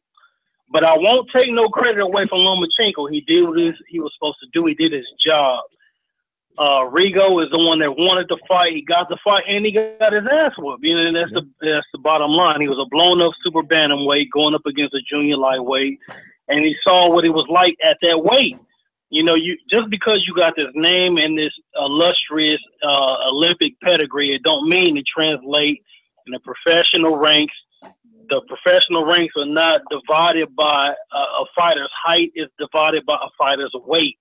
And if you're not accustomed to fighting at a weight, putting guys down and hurting guys at a particular weight, guess what? You know, when you get in the ring with a guy who is saturated at that weight and accustomed to defending his title at that weight, you know what? The facts is going to be sorted out for you on fight night, and that's what happened. He went in there, he got in the ring with somebody who was accustomed to defending his title at that weight, who was just as fast, just as strong, just as smart, but a little bit younger. And you know what? The facts were sorted out for him, and in an effort, he quit. He wasn't able to pivot out of there when Lomachenko closed the distance on him. Lomachenko was on him so fast. He wasn't able to do the things he's accustomed to doing at 22. And it showed up on camera. It showed up underneath the lights. Now, I did not want this guy to do what he did underneath the lights. You know, a fighter's supposed to get down and lay down. You know, at the end of the day, he quit. And, you know, many fighters had to deal with excruciating injuries underneath the lights. And he's just not one of them. I don't know if his hand injury is real or not. You know me, Beeb, you know me for years ago. You know I say only the fighters know what's going on with their bodies. But at the end of the day, a lot of guys, a lot of fighters have fought with broken jaws, torn rotator cuffs, broken hands, and they still competed until the end of the night. So it's no excuse for Rigondeaux. He got his ass whooped. I would like to see Lomachenko against somebody who can offer some type of resistance, because at 130 pounds, he's uncontested. That's fair. Yeah, I would go along with that 100%. I'd love that Garcia fight at 135. That's the fight I would really love, man. I would like to see that too. Yeah, I would like to see it too. Absolutely. Indeed. I'm not sure if Mikey can make that weight anymore. You know, his last fight was at 40 against Broner in a spectacular performance in a fight he was not supposed to win. You know, most people thought Broner, Broner's talented. If he's not trying to be famous and drink Ace of Spade bottles in the club and throw money away at Walmart, when Broner's on his A game, which we rarely see, Broner's tough to deal with. You know, I saw Broner coming up when he was 6-0, 8-0. You know what I'm saying? I saw Broner when he wasn't on HBO. You know what I'm saying? On Juan Diaz undercards. You know what I'm talking about? You know, I've been around for a long time. So I know what Broner can do, but at the end of the day, none of that shit translates when the bell rings and the lights go on. You got to perform. And he did not perform. So I would like to see Mikey Garcia against Lomachenko. If Mike can make 35, that's a good fight for Lomachenko. That's a good fight for Mikey. And it's a guy that Mikey can line up across the ring with, who has great skills, who has decent power, who has great hand speed, who has great ring intelligence. It's something that Mikey don't see all the time in the ring for 12 rounds. So if that fight can be made, I would love it. If not, I just don't want to see Lomachenko at 30, because I really don't think nobody at y'all remember Broner at 30, right? There was nobody at 30 who could offer him any kind of challenge. 35, not to just be blowing up Broner, but he's the guy that's that I actually was talking about. He went to 35 and he fought what's the guy that was hot at 35? Beeb? What's his name there? DeMarco, right? He fought DeMarco. Yeah. And he fucked over DeMarco, right? So he lit him up. I don't want Lomachenko at 30, because ain't nobody at 30 can offer, for his skill set, for his power, for his athleticism, for his intelligence. There's nobody at 30 who can offer him some type of competition. So we can just put that on his resume as a division. I mean, if you just want to see him conquer the division, that's one thing, but he's not going to make no money there anyway, because if you watch the post-fight press conference, he said he wanted a name. There's no names at 30. So he got to go to 35 or beyond for at least some type of competition, because he's just too good at 130. He's just too good for that weight division. So I like to see him at 35. Hopefully Mikey can make the weight. If not, he's just going to go through Robert Eastern and anybody else at that weight until, he maxes out at 140. And, it's wishful thinking that he can do something at 147. He's a small guy. I think 140 may be the summit for him. But, what do you guys think, man? Where do you think he maxes out at, and what do you think is next for him? I would love to hear that from you guys. 135, definitely he could be successful at, but 140, I'm not so sure. Possibly when he gets older, because the body changes when you get older. You retain a lot more water, and right. You just get bigger, the bone density and what have you. But I know a lot of comparisons been made between him and Terrence Crawford. To hopefully see that fight one day. I know Crawford's like gonna go to 147, but my dream fight would be like him and Crawford, like at maybe a 138 catch weight or something like that. Because I think Crawford is every bit of talented as Lomachenko is. But I just think the big difference is Crawford. Like I said, I hate to keep repeating myself. He got a lot of dog in him. He's got a mean streak. He got a killer instinct, and that's one thing that I think Lomachenko doesn't have. Like, he's a guy that just wants to peck away at you and score points. Like, but Crawford, he got that finesse and he got that dog, and that's the type of style that I think is going to present problems for Lomachenko. He needs someone that's going to get in his ass and is just going to try and muscle him, is going to grind him out, inside. You know what I'm saying? Because he's a guy who likes to go in and out. He doesn't like to stay in the pocket too long. He's always moving, trying to reset. And Crawford does a little bit of that too, but Crawford will get in there and fight you. And that's why, I love Terrence Crawford. That's why I think the difference between those two, and that's what separates him and Crawford. But I think Garcia definitely would be a great fight. But I think at 135, I think he could probably beat Linares, but that's not even a gimme either. Both like Linares and Mikey are really good fights for him at 135. I don't think those are gimmies. I really don't. I would pick Garcia over him, to be honest.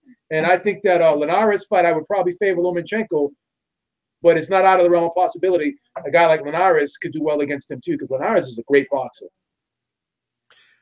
I think his cap would be Linares is a great boxer.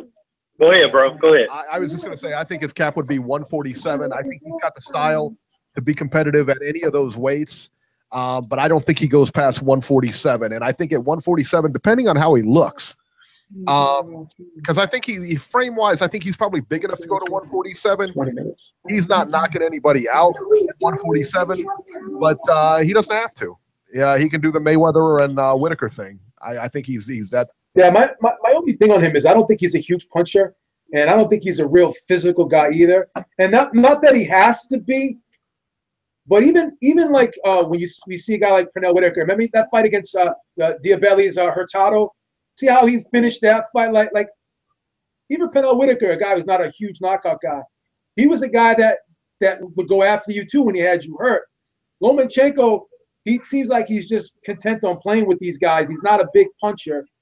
And I don't know, man. I think as he moves up in weight, it's going to be interesting to see some of these bigger guys off of him. That's the big thing, because we saw. I know this was in the past. But Salido bodied him, and he's never fought a guy that could bring what Salido brought to him. So until he's in that until he's put in that same situation again. In my mind, I'm always going to question what's going to happen if someone gets in his ass and he can't keep him off him. What's he going to do? I have a feeling he hits harder than we think he does. I mean, just like Floyd. I mean, everybody said he didn't have a punch and this and that. But you know what? I mean, you don't see too many people going in there and just walking him down. You know what I mean? There's, especially when you can't hit him. It's a different animal. Yeah. Your output goes way down. I don't care how much pressure you want to put on him or you think you're going to put on him. If you can't hit the guy, your output goes way down. It's a defensive thing, man. Like Ashley always says, though, all punches hurt, and I agree with that 100%. But I will say this: some punches hurt more than others. Yeah. so that's something we got to factor in. Right there too. Indeed. I would like to see him at 35 against Mikey. I mean, if he can make 40, that'd be great. But I don't think Terrence Crawford would be there for him. Actually, I think Terrence Crawford may be a bit too much for him. But I don't want to overrate Terrence Crawford. I mean, because you know what, we can overrate this thing until we blue in the face. They got to get in there and do it. You know what I'm saying? They got to get in there and do it. But I'm looking at Lomachenko and what he does at the lower weight classes and in divisions that he's supposed to be in. He's just dominating that shit to the point where you got to find bigger, more athletic, and more cerebral guys in the ring, in the square circle for 12 rounds that can actually offer some type of competition for this guy. And for that, I give him kudos for that. You know what I'm saying? But, I'm not about to say he can do this, he can do that until he does it. You know, up until this point, you know, he went up to 130 pounds. He was what he was supposed to do at that weight. If he wants to unify and become undisputed, that's great. But to me, he don't have to prove anything to me at 130, to be honest. But what I saw last night, you know, is great. You know, these guys signed the contract. They went to training camp, and they fought, you know, and he beat the guy. He beat the guy easily. But he did fight a blown up 22 pound. I don't give a fuck what his name is. Yep. Going up 2 weights at one time is very difficult. Going up at 1 weight at one time is difficult. I know we've been spoiled in the 90s and in the 2000s. We've seen a lot of good fighters do it. But historically, going up in weight is not easy. We've seen like Emil Griffith go up and he fought, what's the guy they made the movie about, Beeb? Vinny Pazienza did the movie, man. The Hawk. What the hell's the guy's name? What's his name? Hurricane. Hurricane. Ruben Hurricane Carter. That's who. Yeah, Ruben Carter. Emil Griffin went up to middleweight and fought Hurricane Carter, and we know Emil Griffin was more skilled than Carter. But guess what? Carter beat that ass because he had that big left hook, and he was a big, sturdy fighter. You know, so going up in weight is just not easy. Going up in 2 weights, you got to be damn near superhuman to do that shit. You know, it's very few fighters that was able to do that and beat the best guy at their weight or beat somebody who was a champion at their weight. So, you know, I didn't expect Rigondeaux to win. If you listen to my pre-fight breakdown, you know I already picked Loma to do it because guess what? Loma was already a tough fight if they were to fight at 26. So, you know, I already knew what Loma was going to do. He was going to go in there and beat Loma, and that's what he did. He went in there, first round fill out. He was trying to see what Rigondeaux had to offer. Second round until the fight was over, he was Loma, and he did what he normally do. He go in there and beat motherfuckers up. So I want to see Loma against somebody who can offer some type of competition that we can match to a guy of his actual skill set and talent and power and speed. And you know what? That may be Mikey. I think Crawford is too. That's just my own opinion. I think Crawford is too much. You know, Crawford is, you know, he way bigger than Mikey. I mean, all you got to do is listen to Lomachenko. Lomachenko openly admitted, says, you know what? He's the best guy Top Ring got. You know, he's the best guy. And you know what? Crawford, being, you know, a very good fighter, a pound-for-pound fighter, openly admits, you know, Lomachenko is a great fighter, but he's just a small guy. I don't even think Crawford even want to entertain that fight because you know what? He's a small dude, and you know weight matters in this game. A lot of people were looking at this fight saying, well, you know, Rigondeaux has fought taller fighters, but as I said today, if you look at any of my videos that I put out, divisions are not separated based on height. You actually got 6-foot bantamweights out there. Divisions are separated based on weight. And Rigondeaux was not accustomed to fighting the junior lightweight. And you know what? Lomachenko did what he had to do and show him you don't belong here. And he openly admitted that at the press conference. He said Rigondeaux is a king, but he's a king in his own weight category. Rigondeaux wants to fight somebody who can test him. And so far, that has not happened. Right. Yeah, I would go along with that. All right, sir, we are going to get real fighter. He's a real fighter. Absolutely. We're going to go ahead and get running, man. We thank you for the call. Don't be a stranger, man. Call up. Oh, no, man. I fucks with Beeb. Beeb's my guy for a lot of years. You guys keep doing what you're doing, man. All right, Ash. So much. Good looking out, bro. Good call, man. He's got a lot of good points, man. Yeah, he's like an encyclopedia, man. Yeah, absolutely. He brings up, he knows the old school stuff, man. You know, and he spent a lot of time in those Houston gyms there, the Metroflex gym there out there with the Charlos train. Yeah. And he watched them guys like when no one knew who they were. Mm-hmm. So he knows, man. He goes to those gyms and especially prospects. Yeah. Yeah, I was gonna say, is that the one you were talking about? Who had those guys pegged? Yeah, before they even came out. Yeah, that's what we were talking about. Yep. Okay, yeah. Gotcha. Yes, me and Ashley go back 2009, man. Oh wow. Yeah, close to yeah. good 9 years now, man. 8-9 years, yeah. Very good, man. Very good. Absolutely. All right, let's head back to the phones here. He's already getting in chat wars over here. The angriest person on Ringside Reporter. Area code 706. Jason, you're on, my man. The angriest guy. Why are you so angry? I see you. You're on there. You're getting in fights. You're calling people names. I'm getting tired of you and Robbie crying so much. Jesus Christ. You're calling people names, just bullying people in the chat. I already have to see Jim. I have to already see Jim Lampley cry every week, and now you and two have to cry in my ear. What the fuck, man? Come on. Aren't Jim Lampley's tears enough for the boxing fans? Absolutely not. Absolutely not. So what's on your mind? What did you think of the fight last night? Did you guys see in the chat? People are talking about Manny versus Loma at 140. What do you guys think about that? I think Manny would destroy Loma at any weight, but what do you guys think? Manny is not fighting Loma next. Manny is fighting Conor McGregor next in April. No, I'm talking about. I said Manny. No, he's not. He's not fighting Conor McGregor. But what would happen if Manny and Loma fought in their primes at 140? That's the argument. What do you guys think? Beeb, what do you think? It's a tough one, man. It's a tough one. I don't know. I would pick Manny. I would pick Manny. I think that's easy work for Manny. Man, you got his chin. You got his chin. That's what you got to, he's always had a suspect chin. And who's got a suspect chin? Manny. He's always had a suspect chin. What? So no, he doesn't. No. Maybe against guys like Marquez or Morales that maybe buzzed him, but not by Loma. Loma doesn't hit like those guys. We don't know. Yeah, yes, he does. He hits hard. Loma can hit it. No, he doesn't. No, not like Morales. You stand in front of right, Beeb? You stand in front of Loma. You tell me he doesn't hit. I don't think he's as big a puncher as those guys like Pacquiao and Marquez. No way. No, I don't think he's the biggest puncher as Pacquiao.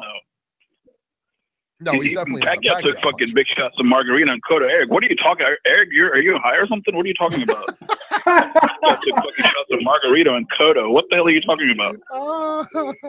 He was on roids.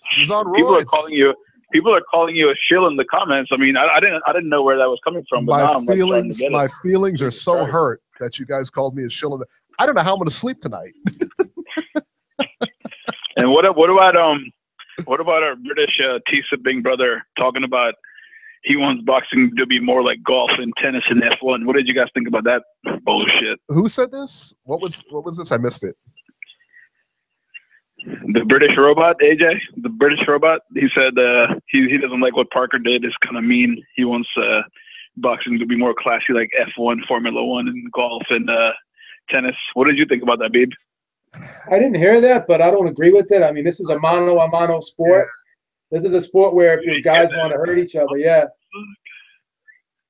Yeah. I really. I could never see boxers having the same demeanor as golfers. Absolutely not. Yeah, right.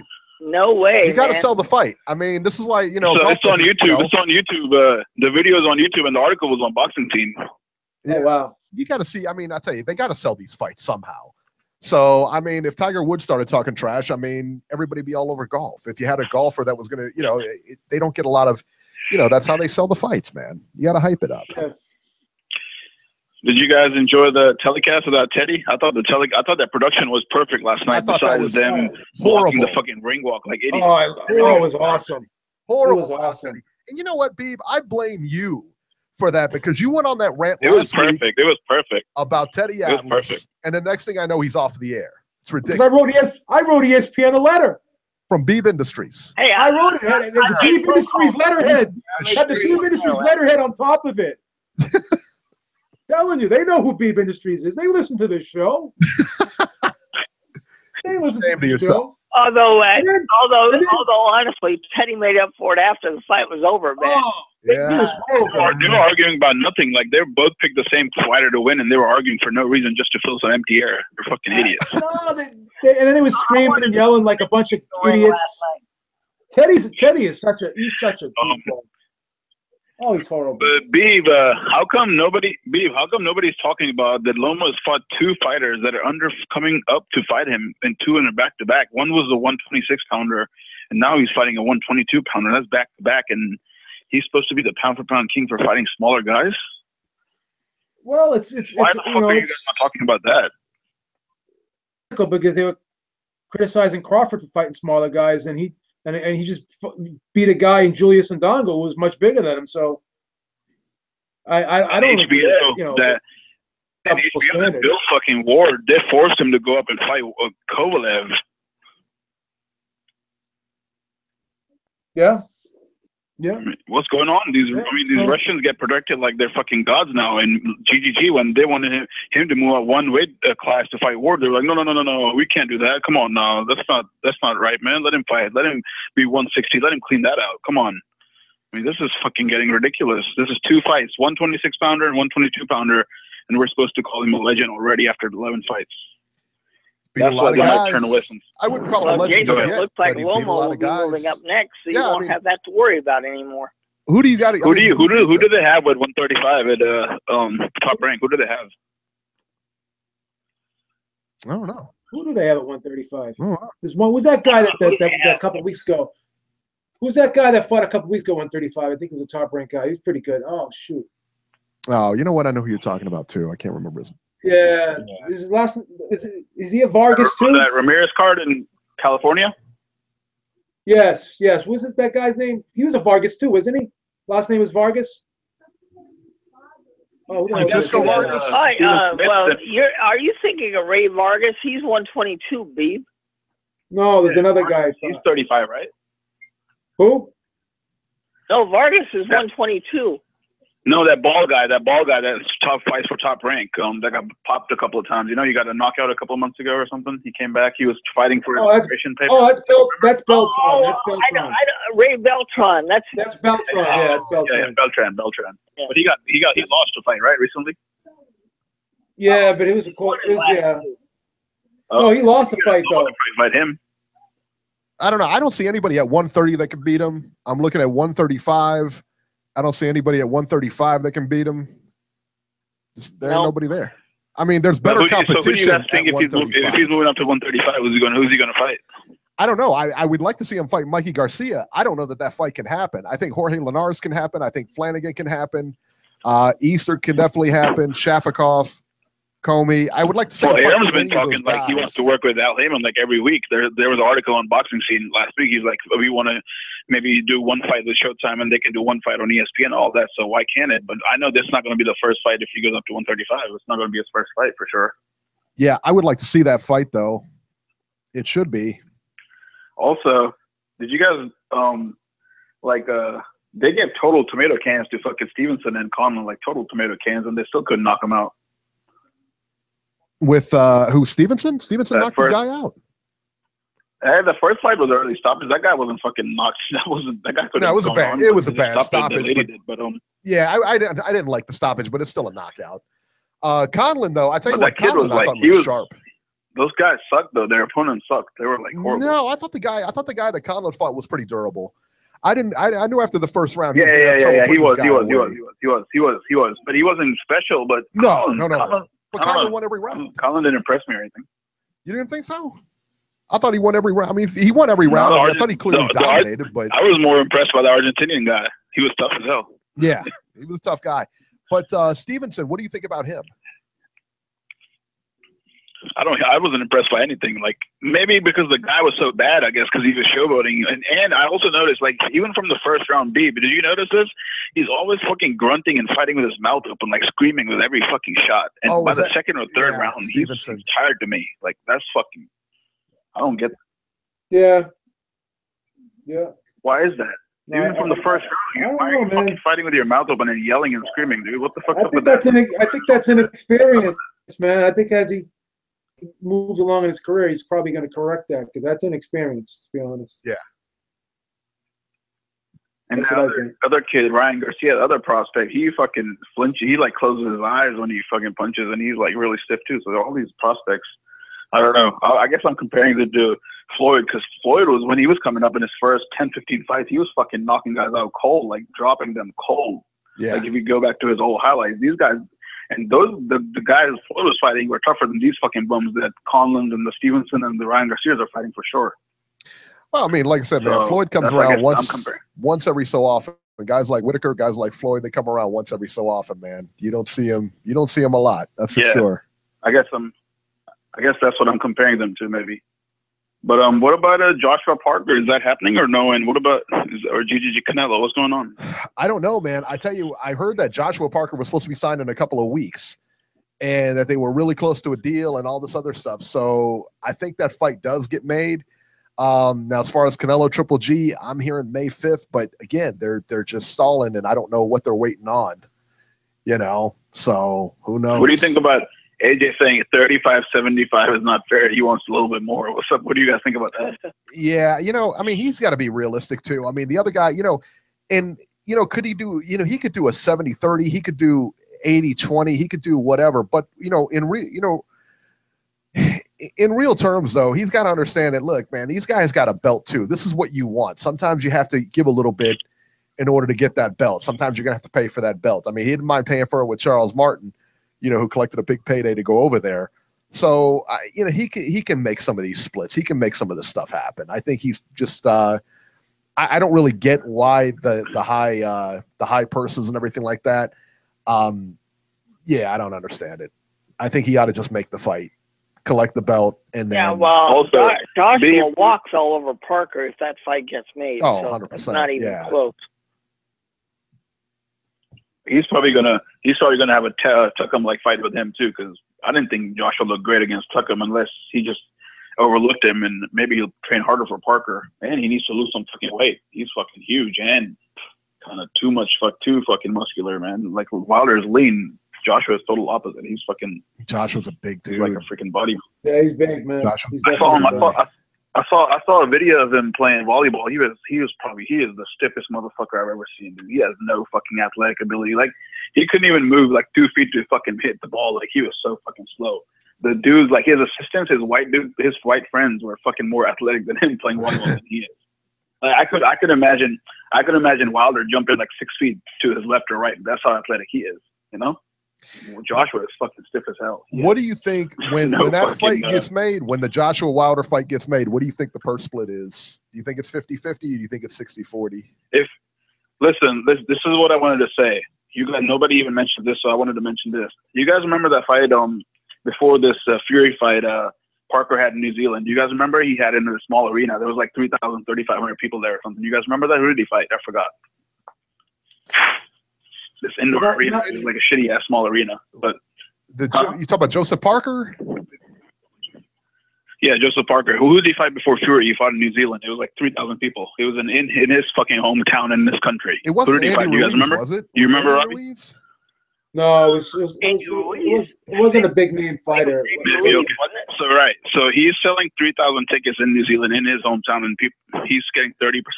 And this Wilder sells like 10, 11,000 in Alabama and 10, 11,000 in New York. So I'm saying if he's getting 30, Wilder deserves 40 minimum. That's Wilder should not take less than 40. I think 40. I think 40 is a good base. Yeah, I think 40 is a good base for him. I don't think he's more popular than Joshua, and I think Joshua gets the lion's share.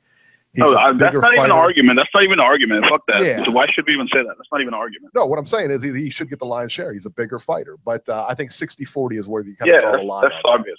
Yeah, for sure. For sure. So there you go. Eddie Hearn is stupid. He like always steps ahead. He himself on IFL said 35% for Parker is fair. He said it, and now they're like, no, it's not. So he always, he's not as mature as Arum and them did. Arum never talks about money and stuff like in the public. Eddie always does, and then it bites him in the ass. So he shouldn't be talking about that. Eddie Hearn's a wank, complete wank. And also, I told Beeb the night that PBC had that card with Albi Ali and Pascal that this card is going to have more action than that ESPN card, and I think I was right. That fucking card. Right. Yeah, it was good. PBC card. It was a good card.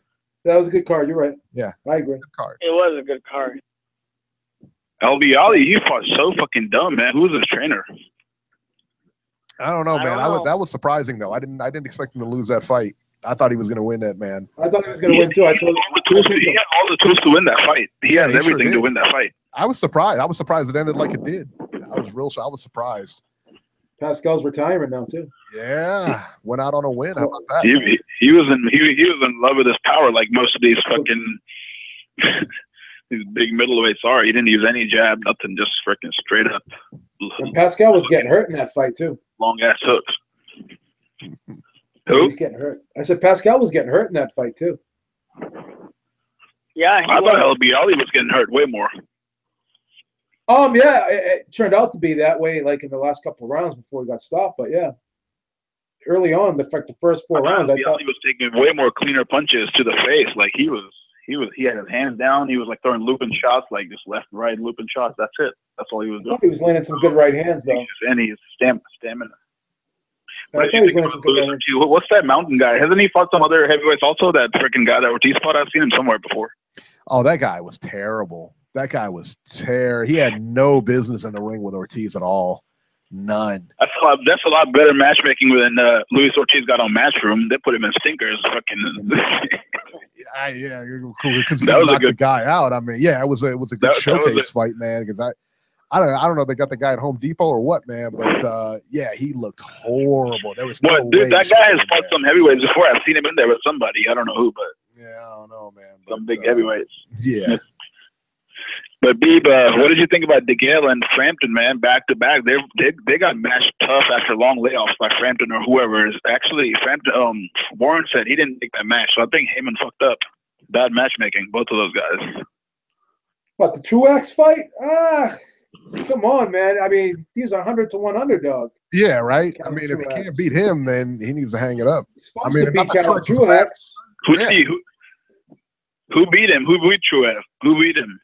Danny Jacobs knocked him out.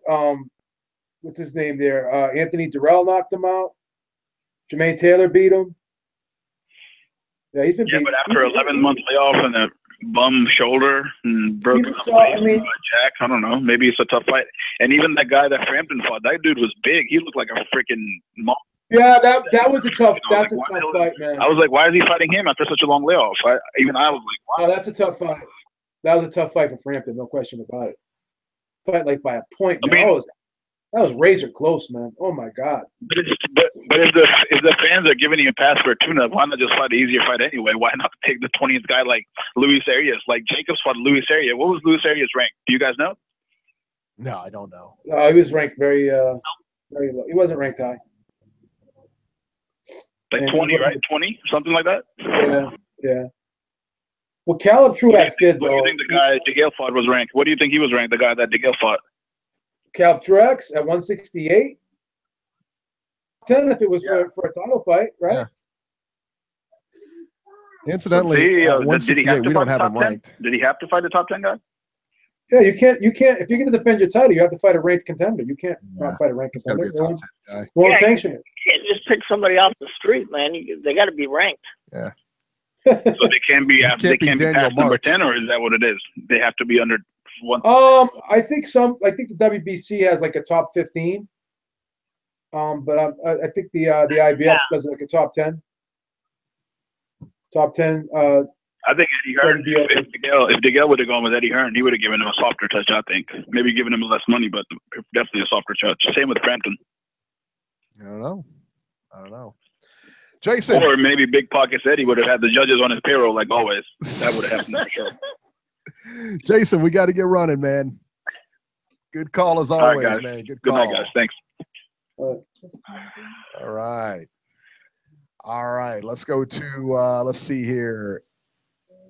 Area code 312 out of Illinois, Chicago. 312, you're live.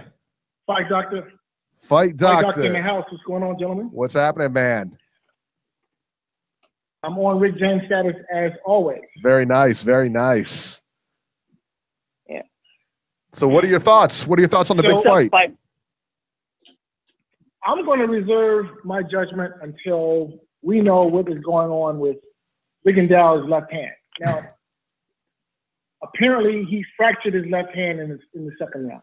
Now, if that's true, then and you know the left hand is his power hand, then he would not have had anything to keep Lomachenko off of him.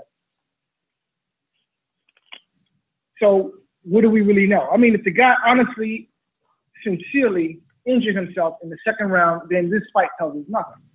Okay, if we're going to be honest. If that's not the case, and his hand really isn't injured, then it would appear that Lomachenko is the goods.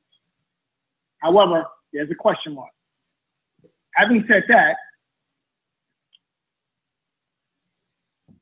at the end of the day, Rigondeaux is still coming up 2 weight classes.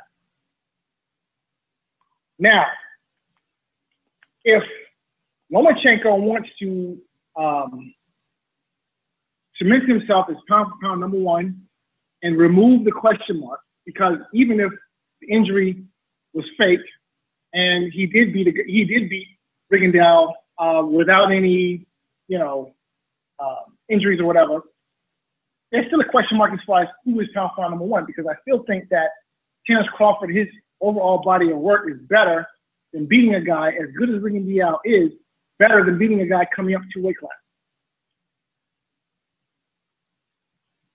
There is a guy that Lomachenko can go see that if he beats, I think would end the debate as to who is the pound for pound number 1 guy in the world. Guy's name is Mikey Garcia. Okay?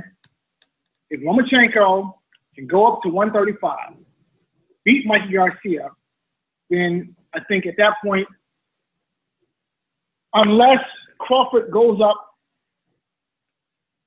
and submits himself as the number 1 guy, 147 pounds. Okay? Crawford does that, then I think at that point, I don't care.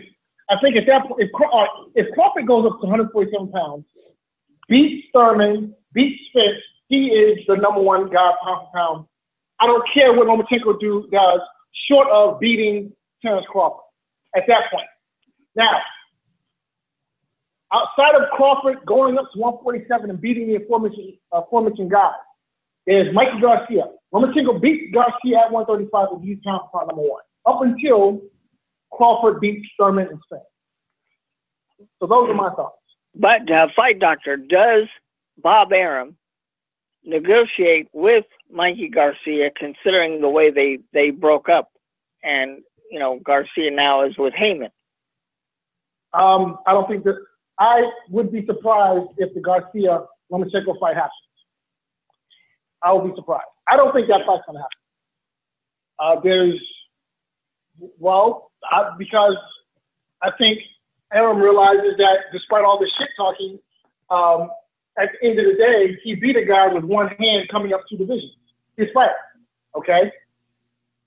Now, it's not a fact that Rigondeaux injured his hand. We won't know for sure until we see some x-rays.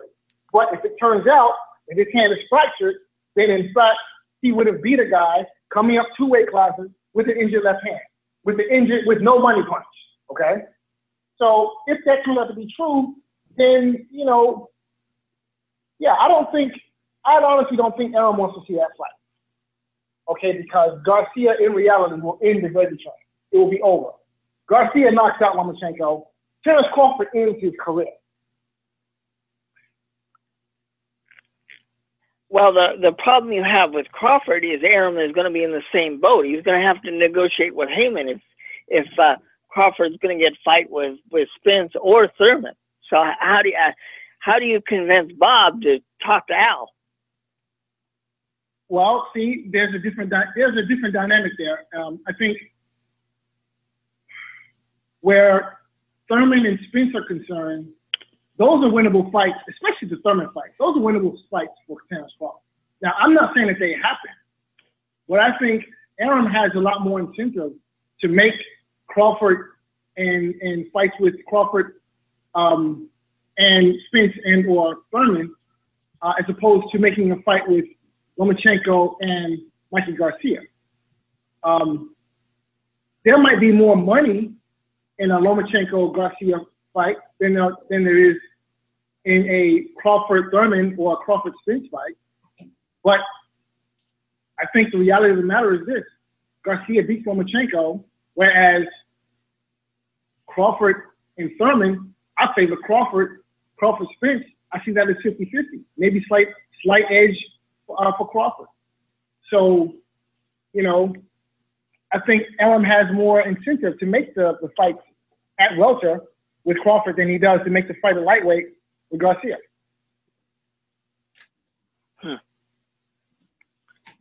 I think there's been a lot of talk. I think there's been a lot of talk. I could be wrong.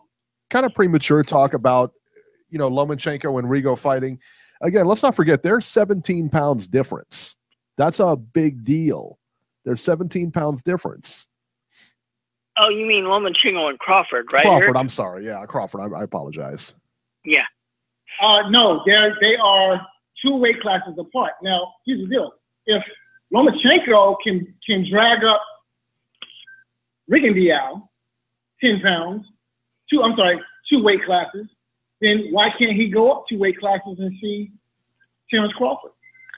Okay? Because now Crawford's officially 3 weight classes above him. He's at 147 now. Wait, Crawford fought at 147? Really? He's going to fight at 147. He's going to fight Jeff Horn next. Or Corcoran, one of the two. Okay, well, he's going to fight Jeff Horn. Okay, well, going to. That's the operative phrase, going to, but he hasn't yet. So last I checked, Crawford's last fight is at 140. Not to mention, there's just more money at 147. If I was Terrence Crawford, and Lomachenko was making serious noise about challenging me at 140 pounds for my crown, I would tell Jeff Horn where to go and what to do when he got there. But I don't think anybody is. He already gave up all of his titles. Right. Okay, so then what that still, we're talking about, look, belts are only good for holding up your pants, okay? Let's be honest here. WBO, BCBA, whomever, it does not matter, okay? We want to see the fight. Nobody tunes in to watch the WBC, okay? Let's not get it twisted. I know, I get that. I just wanted to remind you that he did give up all of his titles, so I don't know if that fight happens when Crawford has already said he's going to 147. Right. It wouldn't make any sense. The fight right now wouldn't make any sense. Well, yeah. Well, at the end of the day, you know, it's about fighting for it's prize fighting. So you're fighting for the money, not necessarily for the WBC or the WBA and whatever trinket that they're offering. Okay, you're fighting for the money, and then on top of that, you ought to be fighting for legacy. So I think Lomachenko beating Terrence Crawford at 140 pounds, it does a lot for his legacy. It does a lot for his pocketbook. The WBC, WBA, IBF, WBO really don't figure into that equation, if you ask me. I agree with you, but I don't think that fight happens because no, you have 2 superstars there. Yeah, you got 2 potential superstars there. Aaron's not going to sacrifice both of them. Yeah. Yeah, well, that fight doesn't happen because Crawford would end Lomachenko's career. Okay, let's be honest here. Crawford beats the brakes off of Lomachenko every day of the week, twice on Sunday. Let's not get it twisted, okay? Lomachenko is good, but he has not proven himself great. And everything I saw last night, look, he beat up on a guy coming up 2 weight classes, okay, with allegedly a fractured left hand. So, yeah, put him in the ring with Mikey Garcia. If he beats Garcia, then I will be convinced. I think now that's a doable fight. Now that's a fight that's doable.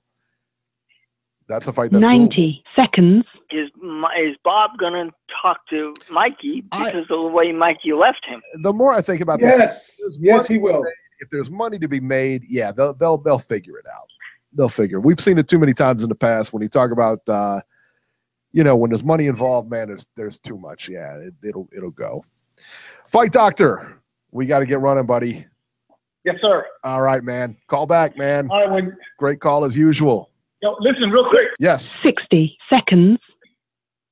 Happy belated, sir. Go ahead. I'm sorry. Thank you, Fight Doctor. I appreciate it. Very nice. Very nice. Thank you so much, brother. And, appreciate that. We still need to have our debate on who is the greater, who figures in to be the greater fighter, Billy Klitschko or Mike Tyson.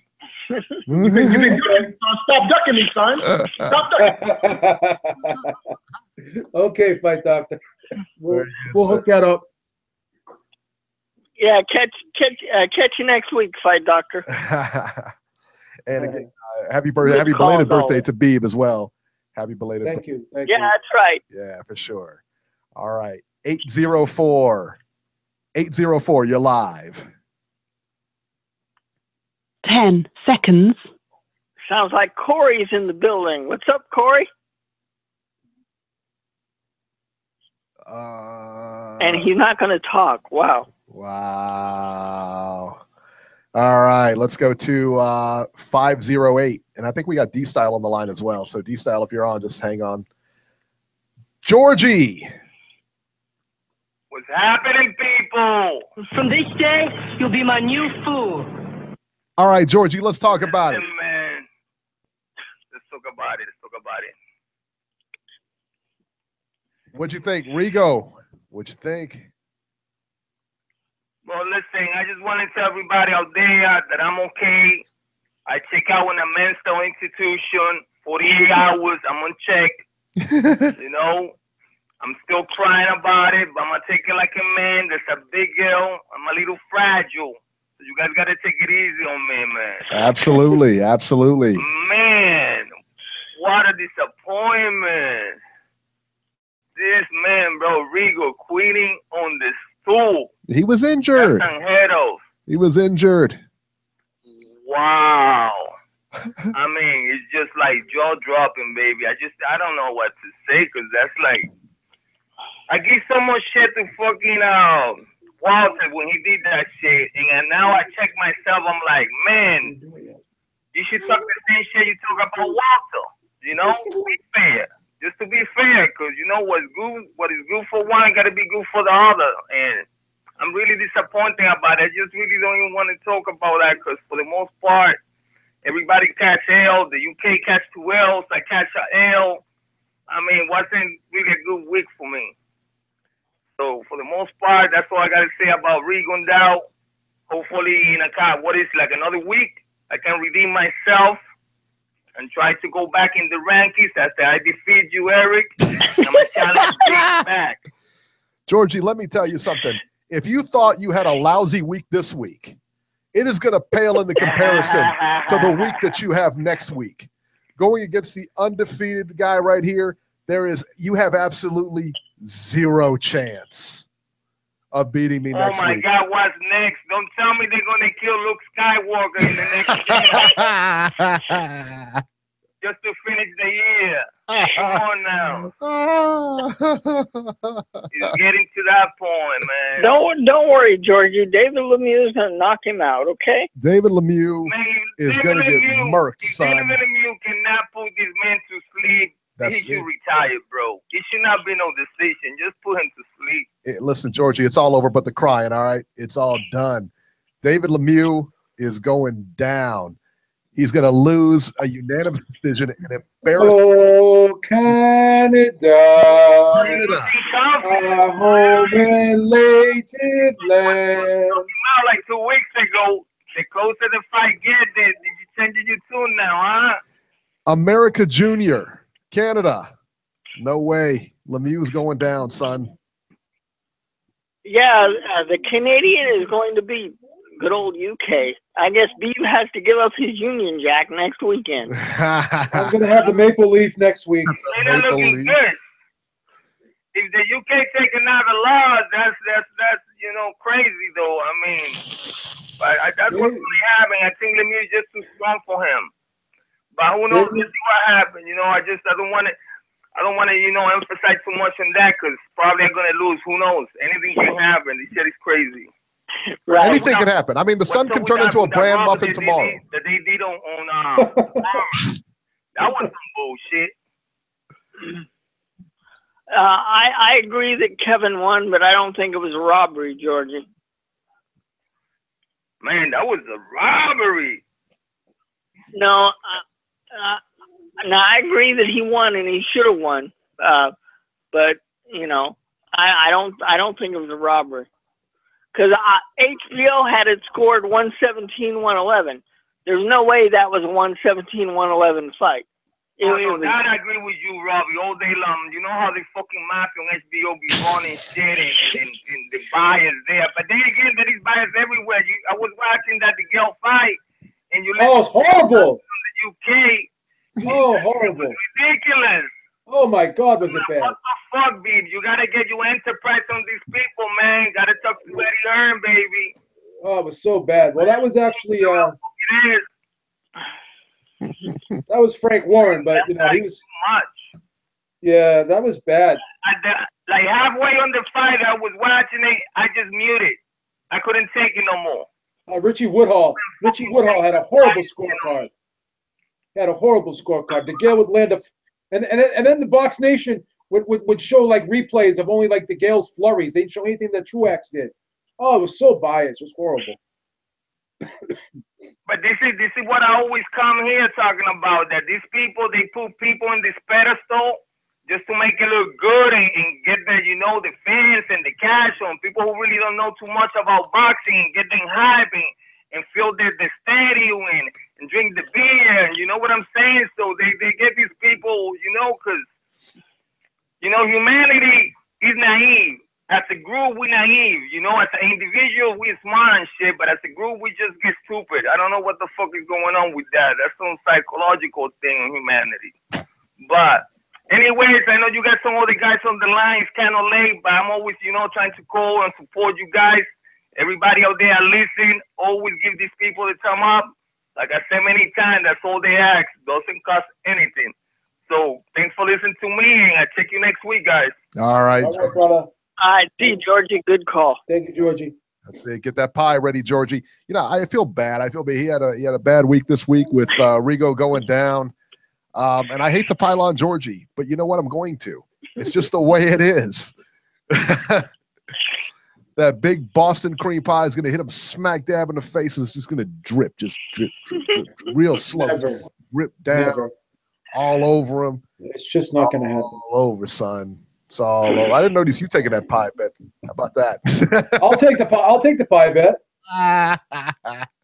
We already got one. I can't take two if I lose. I know we'll take two of them like this and make a sandwich with your head. Yeah, Beeb Industries. That would be pretty good. Oh wow. 915, you're live. 915. What's going on, guys? D-Style Boxing. What's up? Hey, What's happening? What's up? What's happening? You know, I just want to, not that I'm not trying to call out anybody. That's not what it is, but it kind of is. Caller earlier kind of insinuated that Anthony Joshua isn't much of an athlete. Now, Anthony Joshua did run an 11.6 100 meter, which I'm pretty sure Wilder cannot run. You know, I'm just putting that out there. I'm just saying. I think Anthony Joshua that was our resident angry person, Jason, said that. So yeah, Anthony Joshua is a pretty good athlete. I don't know. It sounded like I was hearing the song, the 50 Cent song, 21 Questions, when the guy was on. I know. I'm just kidding, though. So guys, I will say this: Lomachenko deserves credit, obviously, for the win. But, and while I kind of understand Eric's point that it was 50-50 as far as, I honestly don't know how many people actually really felt Rigondeaux was going to win that fight, don't either. to be honest. I always felt, I personally felt, the consensus did not agree with me, but I personally felt it was an easy fight to pick. You know? Yeah. Yeah, I think so. We all had Lomachenko winning the fight, and we all had Lomachenko after the fight, obviously dominating the fight and winning, you know, fairly easy. Yeah. And whether injury or not, I don't think the outcome changed. No, I don't think. Rigondeaux could have been healthy. They could have went 12 full rounds. He would not have won a round. Put it this way: if his hand is broken, I don't want to see a rematch. I don't think his hand was fractured. I think his ego was fractured. I think this, they got to do a CT scan on his pride. You know, I think they'll find some damage there. Yeah, no, I agree. I believe I interrupted a point there. Sorry. National TV, he embarrassed himself. What can I say? Oh, that's harsh. That's a little harsh now. Yeah, I mean, the one thing I am going to say is, look, I'm all like, obviously it's a sport I love and all that, but I mean, boxing fans do expect or have very high regard for fighters, but that comes with the territory as far as criticisms. And so I'm just a firm believer that if a fighter quits, then we got to call him out on quitting. Now, whether we think the quitting was justified or not is a whole different story. But if a fighter quits, he quits. Like, I don't like this whole like, well, he quit, but come on, have respect for him. Don't call him out on quitting. Like, I'm not really. Yeah, but I'm not saying call them cowards or anything like that, but you got to call them out. When they quit, you got to call them out on it. But what is quitting though? I mean, is quitting that he's injured, then he quits, or is quitting like what Nicholas Walters did, where he said he was just outgunned and he just doesn't want to come out?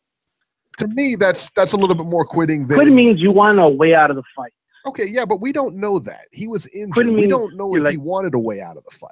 He may have wanted to continue, but if his hand's compromised, he cannot fight. He didn't. He sure didn't look like he wanted to continue. Well, I mean, if your hand is compromised, you're not going to want to fight. I mean, that's the thing. I mean, they said the top of his hand was fractured, and they said they verified that in the locker room with the doctor, sent him to the hospital. So, I mean, if the guy is injured, I think that's a legit thing. If you just walk out, if you Roberto Duran and say, I don't want to fight, and he just walks away and he's playing stomach cramps, and we know it's all nonsense, that's a little bit different than having a broken hand, right? Can I ask you a question, though? Sure. Well, why are we going to believe one guy, not the other?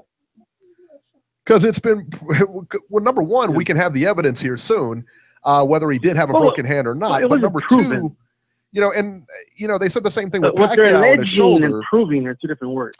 Yeah, but look at the thing with Pacquiao and his shoulder. Everybody complained about that until he had surgery. I mean, it's like, Yeah, but the whole thing with Pacquiao, though, is we know he was injured, but to what extent? There's different types of tears. I have a tear in my shoulder right now. I can still lift weights and do whatever. Obviously, I'm not saying my injuries is comparable to Pacquiao's, but Pacquiao was raising his arm above his head. He was throwing punches.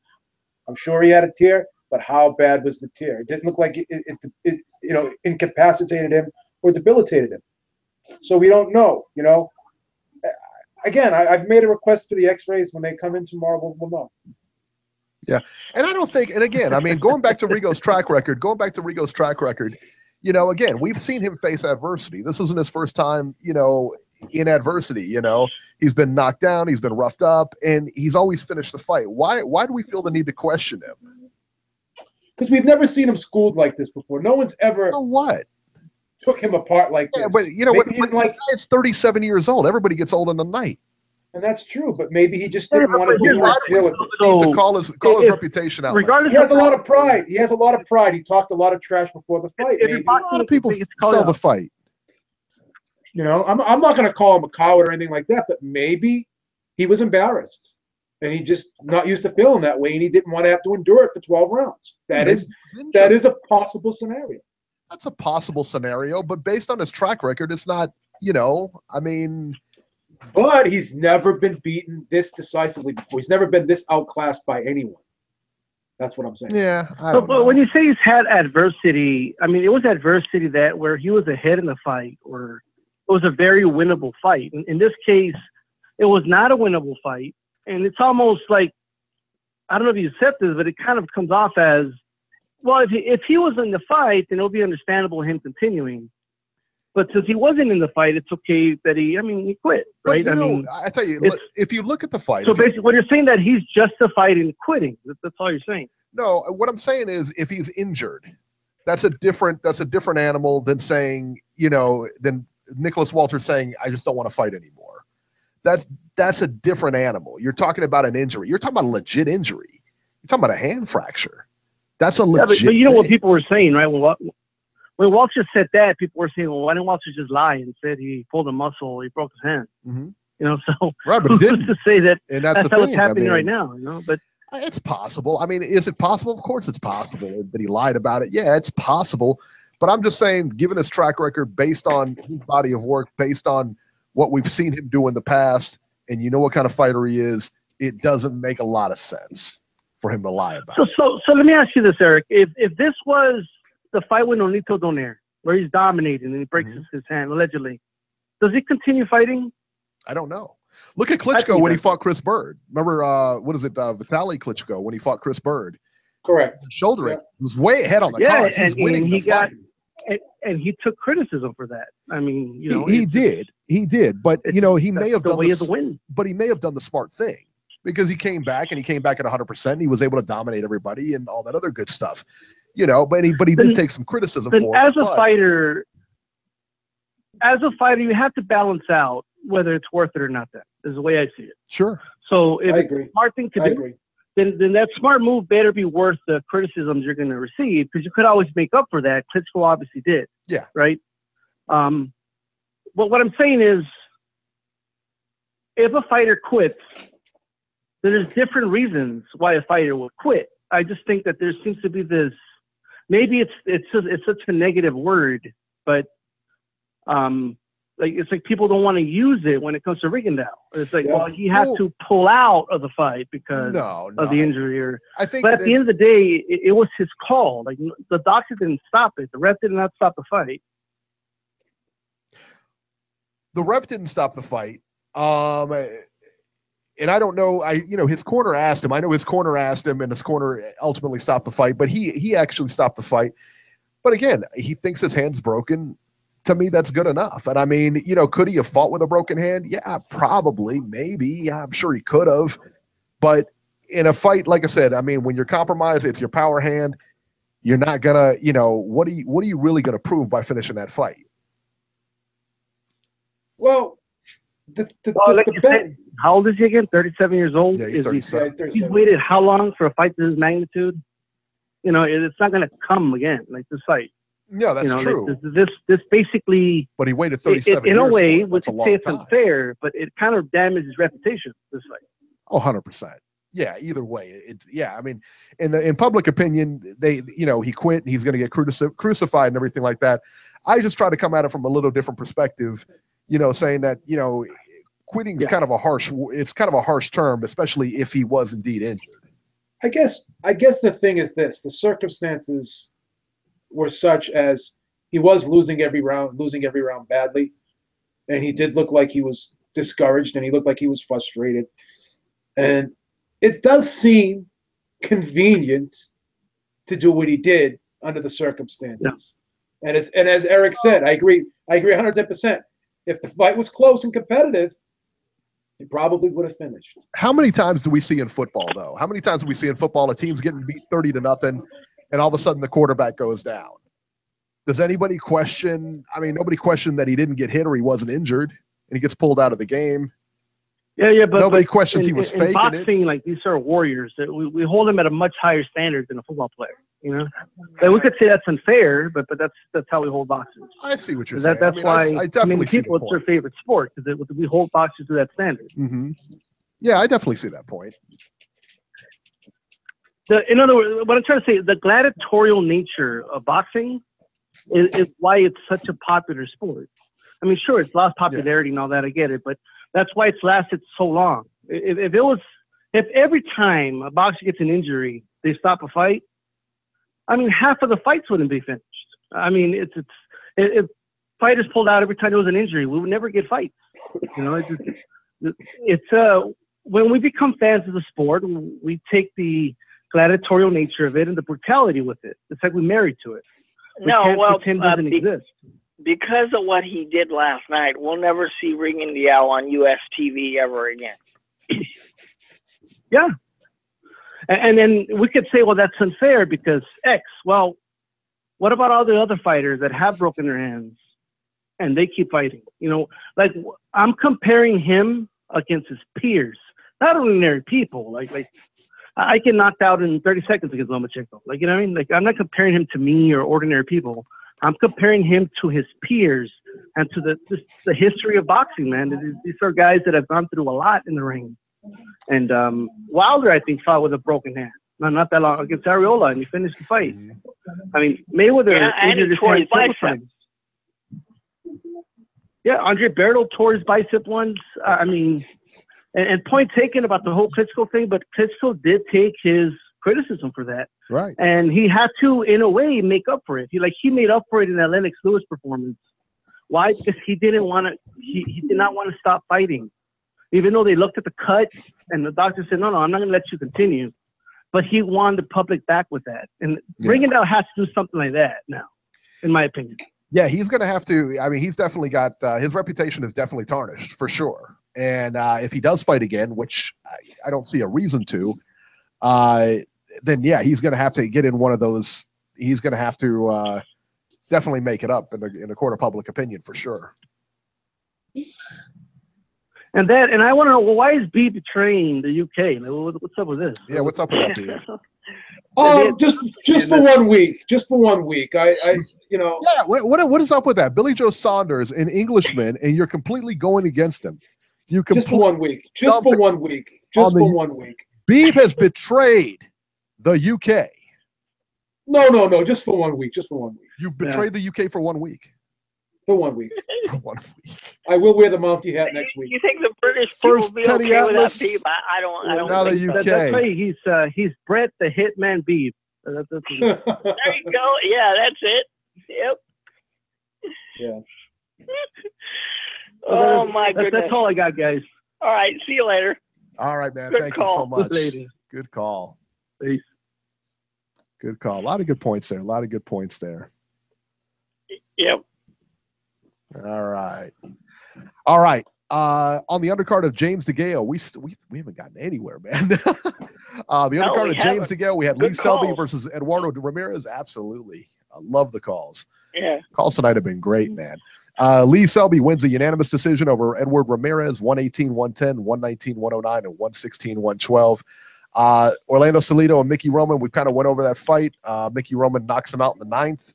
Orlando Salido incidentally retired at the end of the fight. He said he's not going to fight again. Good move. Tevin Farmer loses to Kenichi Ogawa in a controversial decision. Ogawa defeats Farmer 116-112, 115-113, and then the other judge had it 116-112 for Farmer. So split decision there. PBC on FS1, Jean Pascal versus Ahmed El Bialy. John Pascal's final fight goes out on top, stops El Bialy in the 6th round, goes out on top. Kind of surprised me. I didn't expect him to win that fight. I had El Bialy in that fight. Louis Ortiz versus Daniel Martz. Ortiz scored a 2nd round KO over really overmatched Daniel Martz. Daniel That was Martz a waste of time. had no business in that ring against Louis Ortiz or anybody else. I don't know. I know Daniel Martz is maybe, and it could just be, in all fairness, could be he took the fight on short notice, and that was the deal. But yeah, he didn't look good. He didn't look good. I wouldn't put him up against anybody with any kind of caliber, put it that way.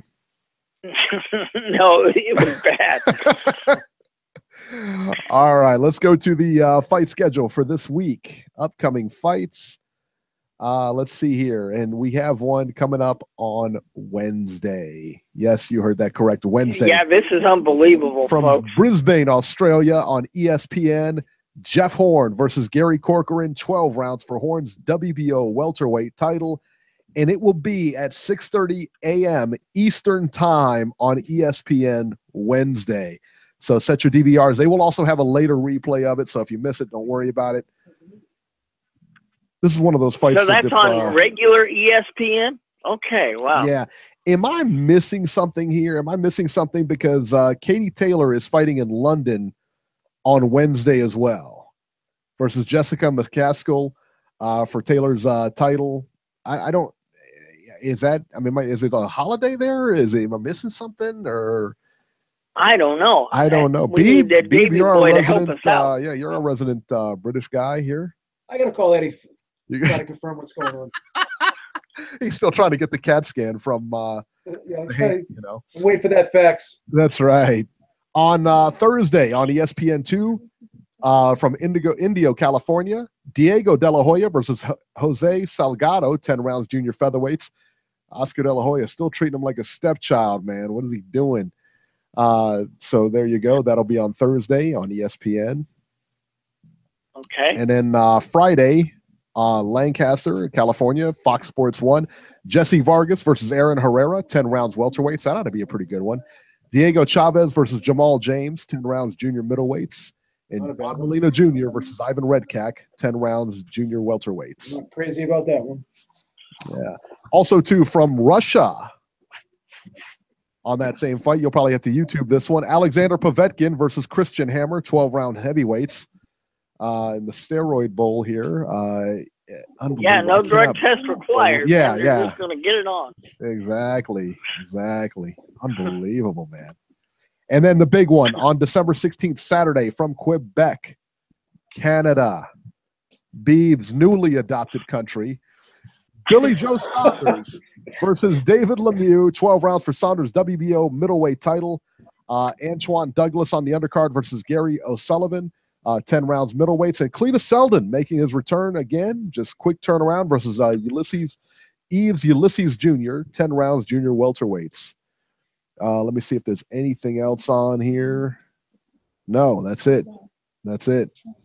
All right. So real quick, what are you guys' thoughts on Billy Joe Saunders, Lemieux? I think David Lemieux wins that title, man. What's that? David Lemieux wins it? Beeb, what do you say? I like David Lemieux, and I'll tell you why. I think that Billy Joe Saunders really fights in spots, and he leaves rounds on the table. Very similar to Farmer. I seen him in a lot of fights, even in that Willie Monroe fight. Faded late, tried to coast away those last 4 to 5 rounds. He rests on his laurels a lot. Sometimes he thinks, he's ahead, and he tries to sit on his lead. And in the process of doing so, like I said, he gives away rounds. The Andy Lee fight I thought was razor close. The Chris Eubank Jr. fight I thought was razor close. And as I said, this past fight with Millie Monroe Jr. I thought was close, 115, 113. I had Saunders winning. So I think Saunders tries to lay back, tries to be that counter puncher. He's not very active. Doesn't always look to make a guy pay when he misses, and tends to take rounds long periods of time off in the round. David Lemieux, not always the best defensive fighter in the world, but a very underrated boxer, a guy who can really set up his offense well, comes in, works behind a real stiff jab, throws feints, gets low, varies up the attack. Mostly a mid-range guy, can hurt you with either hand, but definitely that left hook is definitely the signature punch from him. And if Billy Joe Saunders decides that he's going to lay in the ropes, try to take breaks against a guy like David Lemieux will not let him off the hook. David Lemieux will go in there and he'll try to take his head off. So I think David Lemieux will wear Billy Joe Saunders down, and I think he'll stop Billy Joe Saunders. I don't think Billy Joe Saunders is going to be able to slow down the pace of this fight. And I think, the big knock on Lemieux has been the chin, also the stamina, but I think Lemieux has definitely become better as the years have gone on. I think he's paced himself pretty well. I think, he is a heavy hitter, but he doesn't load up with every shot like he did earlier in his career. And that helps him kind of sustain, a very steady pace without getting tired. And I also think that he tucks his chin now, gets lower. I think he's improved a lot defensively. I think he moves his head very well now. I don't think that he just stands in there and trades. I think he'll set up the offense. He'll be a lot more sophisticated than people will anticipate. He's not just going to go in there and be a crew brawler. He is a very, very good boxer. And I think that Billy Joe Saunders is going to get outworked. He's going to get outmuscled, and he's going to, be under a lot of pressure. And I saw him in, situations with Andy Lee, where Andy Lee got knocked down early in the fight, but then Andy Lee came back and hurt Billy Joe Saunders, and Billy Joe Saunders went into survival mode. He just tried to peck and move. Really didn't throw anything with authority. And I think if he gets hurt against Lemieux, he may go back into that defensive shell like he did against Andy Lee. And we definitely know Andy, so I think Lemieux's relentless pressure, his underrated boxing skills, and his hard punching are going to carry the day in this fight. And I'm going to roll with Lemieux with the late stoppage, possibly in the 10th or 11th round. Let me tell you what, Lemieux is going to get taken to school because he has trouble with boxers. He has trouble with pure boxers. And Lemieux will be taken to school in this fight. I think that Saunders wins a unanimous decision. I don't think it's close. I think I think it's going to be 115, 113, 116, 112. I think in reality, it's going to be a lot further than that. I think that he's going to get the close scores because he's in Canada. I think that Saunders is not even competitive, though. I think it's a one-sided beatdown. I really do. David Lemieux has home canvas advantage. And also, too, because he is in his home base, David Lemieux in Canada, where the judging has been suspect. I don't want to cast a cloud of, a shadow over this fight, but if Billy Joe Saunders is the guy backing up and David Lemieux is the guy going forward, I think the judges are going to reward David Lemieux. All right, this is just in. We have news from our chat. Somebody in the chat just said the X-ray results for Rigo are in. He broke 2 parts of his metacarpal bones in his left hand. There you go.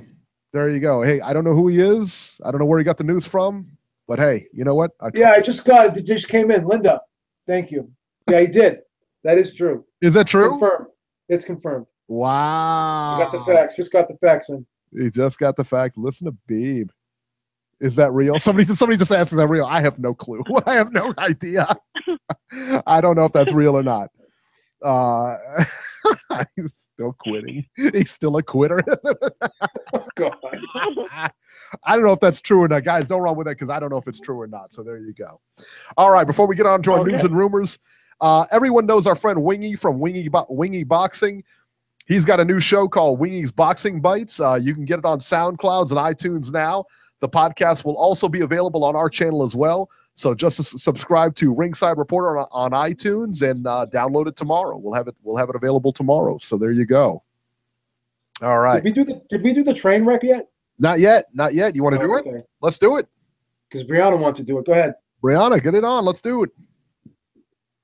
Let's get this train wreck in, Brianna. You're on the clock. Let's go. Come on. I need snappy response here. Let's go. Chugga, chugga, chugga, chugga, choo, choo. All right. Nice. Very good. There you Very go. good. Train wreck of the week. Manny Manolo Pacquiao versus Conor McGregor could take place in April. Boxing legend Manny Pacquiao says he's reached out to UFC star Conor McGregor for a potential boxing match in April. Pacquiao has not fought since July. He's 38 years old, and he lost to Jeff Horn in his last outing. Does anybody think this fight will happen? No. No? We didn't think the McGregor fight was going to happen either. No, I thought that fight was going to happen. I thought that fight. Aram kind of Dana squashed. White allows this. Aram squashed this one though. He's been interviewed yesterday. He was asked about. He squashed it. He squashed it, yeah, because Aram got so much pull when it comes to Pacquiao doing stuff. Yeah. So yeah, we'll see what happens there. Craziness.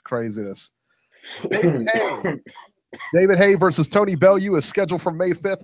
Let me tell you what, they rescheduled this for May 5th. I don't understand why a promoter would sink a dime.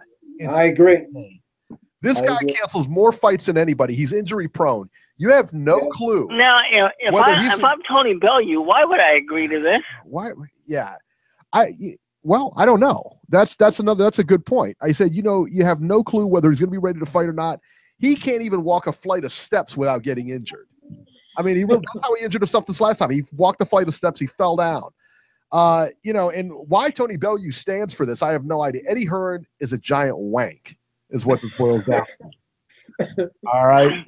I mean, he's got to take control and move forward. We just covered this last week on the show, and we said if we were Tony Bellew, we would move on. I mean, what is in this for him? He proved in the first fight that he beat David Hay. Why does he even need to do this again?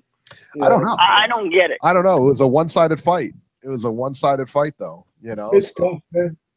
Yeah. The International Boxing Hall of Fame announces its class of 2018. On the list, Vitaly Klitschko, 4-division world champion Eric El Terrible Morales, and Ronald Winky Wright, and German promoter Klaus-Peter Kohl, broadcasters Steve Albert and Jim Gray. And we don't like Jim Gray, but I don't have too much qualms with it. I wish Paz would have got in, Vinny Pazienza. I thought he should have got in, but all in all, Paz didn't get in. He did not get in. He did not get in. He was on the ballot last time. Yeah. Yeah. Yeah, he was on the ballot last time. Yeah. Wow. He should have got in. Yeah, I mean, I thought, I don't know, man. He was one of only, I think at the time when he did this, it was Roberto Duran and himself were the only guys that won a title at lightweight and junior middleweight. Yeah. I mean, how do you not put that guy in? I don't understand it. I really don't get it. Yeah. And not that Klitschko and not that Morales is a no-brainer. He goes He's in. a lock. Klitschko's a lock. But Winky Wright, that's Winky Wright got in. Winky Wright got in. Yeah, he got. Well, you got to figure, and he deserves to be there. He beat Trinidad and he beat Mosley. Do I put him in? Do I put him in over Pazienza? I don't know. Do I put? Oh yeah, I do. You think so? You know why? Because he beat Mosley and he beat Trinidad. Beat some big guys, but hey, Paz beat some big guys too. Yeah. Yeah. I don't know. Tough one. Former champ Riddick Bowe fighting to keep his home. Former champ Riddick Bowe has fallen on hard times. He posted a page on in a video on the GoFundMe to ask for financial help to keep his home. And I'm going to try to read this. It's riddled with misspellings, but I'll do my best. I'm Riddick Big Daddy Bowe, 2-time heavyweight champion of the world. I have an impeccable. All of this is spelled wrong, by the way. Record of 45 wins and 1 loss. A majority of the wins were by KO. I also represented America in the Olympics, and I'm a former Marine. Did he really put he's a former Marine? Yeah, for like 3 days. I was going to say, yeah, he was only in for like 72 hours, and they kicked him out. Yeah. And at one time in my life, I had $40 million cash, but he has a good heart, but with a good heart comes people take advantage. And over the years, I've been swindled and robbed and used by people that I thought loved me, and most including my friends and family. That's a tough one, man. Yeah. Anyway, he's asking for $150,000. At last check, he was collected about $3,000 of it. So if you want to help him, go to his GoFundMe page. You can find it on Ringside Reporter and click the link and go help him out, man. He was a good guy. I didn't know we were having a telethon for Big Daddy, but okay. Wow, look at Robbie just. Please, Robbie, with the heartlessness. Christmas time. Killing me. It's Christmas, for Christ's sakes. I'm sending you something for Christmas. God, you can't even give Big Daddy Bowe something? Two-time heavyweight champion? Come on. Well, Ruthless and Terrence Crawford, man. What are you doing? Jesus Christ. Jesus. My goodness, he's dying over there now. Look Oh, at wow. God. Oh, my goodness. Eric Skoglund has been placed in a medically induced coma. The following statement was released by social media by Sauerland. Eric was taken to the hospital yesterday after having felt ill after a training session in his hometown. He was placed in a medically induced coma and underwent surgery to repair a brain bleed. Doctors are pleased with the results, and he remains in serious yet stable condition. Eric Skoglund incidentally fought Callum Smith in the World Boxing Super Series last. I tell you, and we go back to this all the time. I say it all the time. Everybody thinks the damage happens in the fights. The damage happens in the gym. Absolutely. It does not happen. I'm not saying it doesn't happen in the fights, because clearly it does at times. But well, this reminds me of the Daniel Franco case that happened in Iowa. There was a big article released on him last week, and talking about how he still needs to pay for his medical coverage, and how nobody at Rock Nation they haven't reached out to him after the fight happened, because that's who he was promoted by at the time. And there was a real big article about that. So there are cases like this all the time, guys. That happens in boxing. We see all the good stuff when it happens in the ring on our TVs, but there's a lot of these cases outside of the ring that we don't see every day. yeah, I would agree with that. Corey has let us know that he's ready to talk now, so just hang on, Corey. It's okay. Maybe next time when we go to you, you'll answer the phone. How about that? Probably through a drive. Remember when we call he's through a drive-through or something? Hey, just hang on. Yeah, he's at Taco Bell's or something. He's at Taco Bell ordering tacos or whatever. I'll get back to you. Ordering a chalupa. Yeah. Ordering a chalupa. You'd rather talk to the girl at the drive-through. Right. Yeah. Go figure. Yeah. This next one is really good. I really like the story. Everybody's dumping on it, but I really liked it. Zab Judah is now working as a nurse's assistant. 4-time boxing champ Zab Judah is now working at an adult daycare facility during the day and helping teach nurses teach a nursing assistant class at night, all while still training as a pro fighter. They said he's doing very well. He's certified in CPR and first aid trained, and he actually helps teach other students and is helping them study and get certified. I think it's great. I think that's phenomenal. That is phenomenal. Shout out to you, Zab Judah. Yeah, absolutely. Everybody who I saw on social media is completely dumping on it. I mean, just completely dumping all over this and just giving them the business. I mean, this is the world we live in. We live in a bitter world right now. It's horrible. Great. Yeah, I think it's a great story. He's helping people, man. What's wrong? What could be wrong with that? Nothing at all. Yeah, right? I mean, let's face it, guys. His career is probably over, pretty much. I mean, I'm at least. Oh, here we go again with this cloud of negativity. Let the guy eat. Goodness, Robert. Please. My No, gosh, but man. seriously, Beeb, you think he's still got a career left? Not really. I'm being realistic. But I don't want to say it. I mean, yeah, I mean, geez, we all know this. We don't have to say it out loud. It's like if I see a heavy set girl, if I see a heavy set girl in the buffet line, I'm not going to call her out on that. I mean, that's some things are better left unsaid, right? Robbie would call it out. Look, I Robbie applaud would the guy. fat He's shame her found right something there to at the do. buffet. He's helping people. He's doing good things. I think it's great. Georgie in the chat just said Robbie's a savage. Thank you. I mean, hey, somebody's got to say this stuff. Oh my God. Thank you, George. Yeah, I'll gladly accept that. Oh my wow. 8:04, Corey, you're live. You got 2 minutes. You got 2 minutes. Go. Wow. What's up? What's going on? What's happening? What's good? Not much. How's everybody doing? He said go. Let me get started. Since I'm on right now. Finally on 2.5 hours. You're the grand finale. We saved the best for last. Taco Bell, I didn't hear y'all, but I'm good now. Train wreck of the week, man, is fucking is Rigondeaux. Fuck, man, I'm just like wow. But to all honesty, he's in my eyes, he's still a warrior, even though he didn't continue with a broken hand. You gotta ask yourself, what would you do in that situation?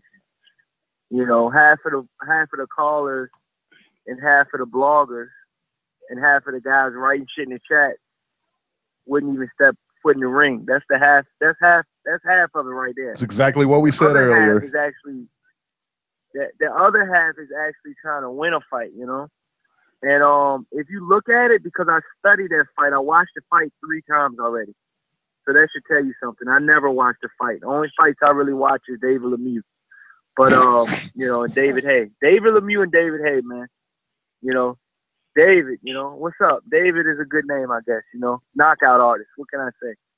But Rigondeaux, he didn't stop. He threw his left hand in the first round. And if you look at it, I dissected the hell out of this fight. If you look at it, he was fluttered after the second round on up. He did not throw that left hand with any ill will intention. If you look at that first round, he actually won that first round. Then from what I hear, they broke his hand in the second round. He didn't win another round after that. And if you look at and then I started going back and I'm looking at it. I'm like, well, how good is Rigondeaux with his right hand?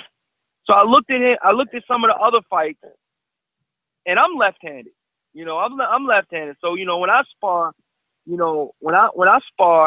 I'm predominantly with my left hand. I do everything with my left hand. I'm born left-handed. I'm lefty. So I don't know what the fuck I would do without my left hand. So when I looked at Rigondeaux, he uses his left hand a hell of a lot, man. Like, he's not one of these Terrence Crawford guys where he can go both ways, unorthodox. He can go left hand, he can go, right hand. He can't do that. No. Rigondeaux solely commits to that left hand 80% of the time. Yeah, he has a jab, but that's just to keep you at bay. I studied the fuck out of his fights after this fight happened. And if you go back and look at it, man, he's dependent on the left hand, man. And when his hand broke, I guess in the second round, because that's what it looked like to me. You know, he just looked like it hurt every time he threw it, man. And I felt bad for the dude, man. I'm like, fuck, you know. And then you have like y'all said earlier, you know, you got a guy like Wilder that's throwing his fucking left hand or his right hand, whichever one he broke, and you can't even tell he broke it. So it's just like, yeah, he had to get pins in his fucking arm, in his hand after he broke it. So that was a serious break. So I mean, you know, I guess it's all about your pain tolerance. You know, your heart has to do with it too. You know, I heard about a lot of people saying that, you know, these guys are so technically sound that they don't have a heart.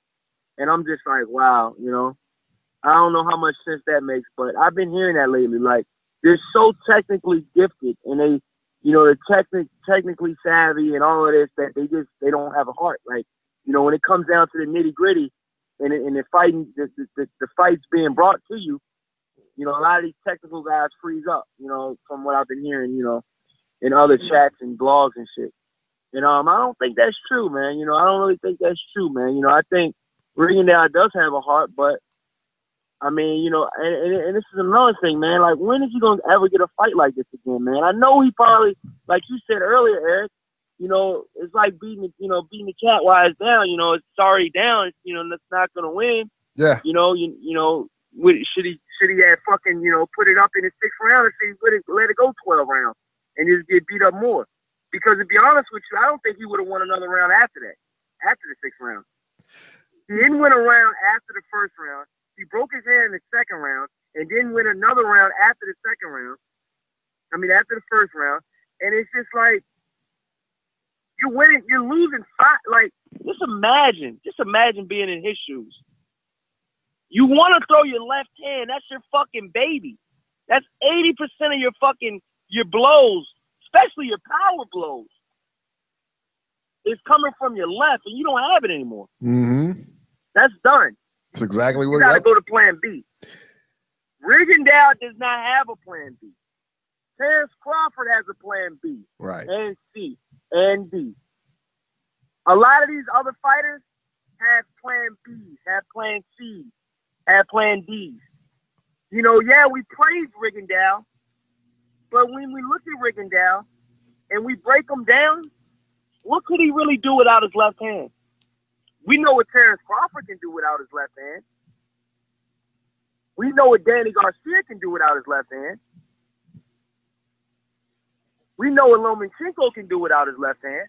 What can Rigondeaux really do without his left hand? And like I said, I'm not trying to beat him up while he's down, but, you know, the proof's in the pudding. I studied the shit out of his fight for the last 24 hours, and he's nothing without his left hand. Let me tell you that right now. Moving on to David Lemieux. David Lemieux is going to knock this motherfucker's head off, and I'm willing to take a pie bet on that. I got fucking Beeb Industries backing me, baby. What's up, Beeb? Corey, let me tell you something, Corey, before you go any further, because you've already gone over your 2 minutes, and I'm going to let you talk because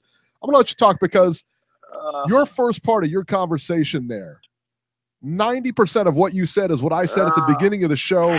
Corey, you show intellectual capacity like no other. You must have listened to the show and just repeated it back to me because I loved it. It was beautiful. It was brilliant.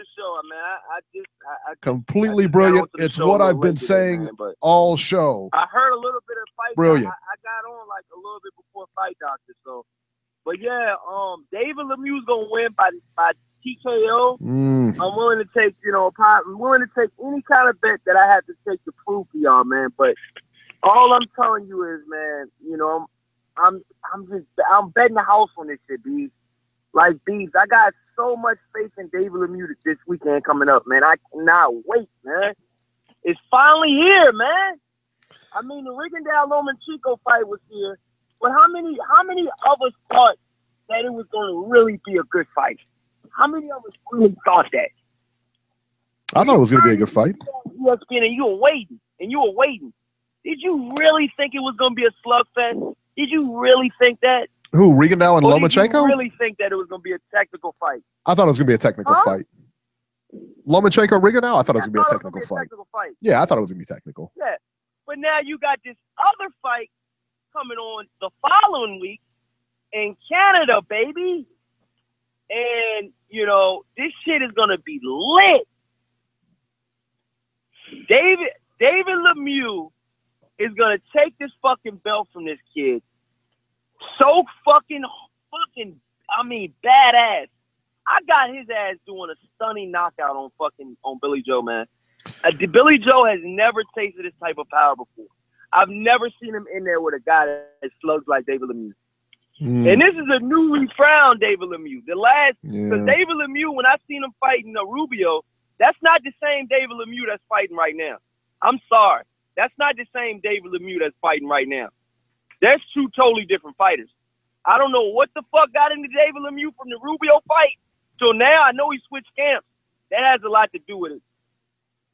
I mean, I don't know. Maybe a trainer can really do that much to you, man. Honestly. Well, Corey, I'll go back and look at his losses, man. Corey, I will tell you this. Huh? I will tell you this. I am pleased beyond belief that you're taking David Lemieux because I know your track record when it comes to picking fights. Oh, this guy, man. Always say that one time. But Beebs, man, what round do you got David Lemieux knocking Billy Joe out, man? He's been having title hot for fucking 10th round. Now. It's time to let it go, baby. 10th round. 10th round. Lemieux's going to have the 10th round knockout. 10th round. Round number 10. Yeah, 5th round or 10th round? 10th. 10th. Oh, 10th round? I got it going in 7. I got him in 7. I got Billy Joe getting out in 7. And I'm not gonna lie. Billy Joe has a gas tank, you know. He's been 12 rounds a couple of times, and he's been 12 rounds with some good fights. But that's neither here or there, man. David Lemieux is on another fucking level. It's not Andy Lee. It's not Chris Eubanks Jr., which I do. And that's another thing. I think Chris Eubanks Jr. is a really good fighter now, man. I think he's coming into his own. I think he's starting to get some of his man strength now. I think when he fought Billy Joe Saunders, he was still a kid. 0 to no amateur experience. I can't fault, you know, Chris Eubanks for taking that fight, you know. And to be honest with you, I think Chris Eubanks Jr. wouldn't have lasted in a Triple G fight. But I think now he's coming into his own now. I think his dad started to figure out he needs a little bit more time. Yeah, and he also moved up another weight class, so don't forget that.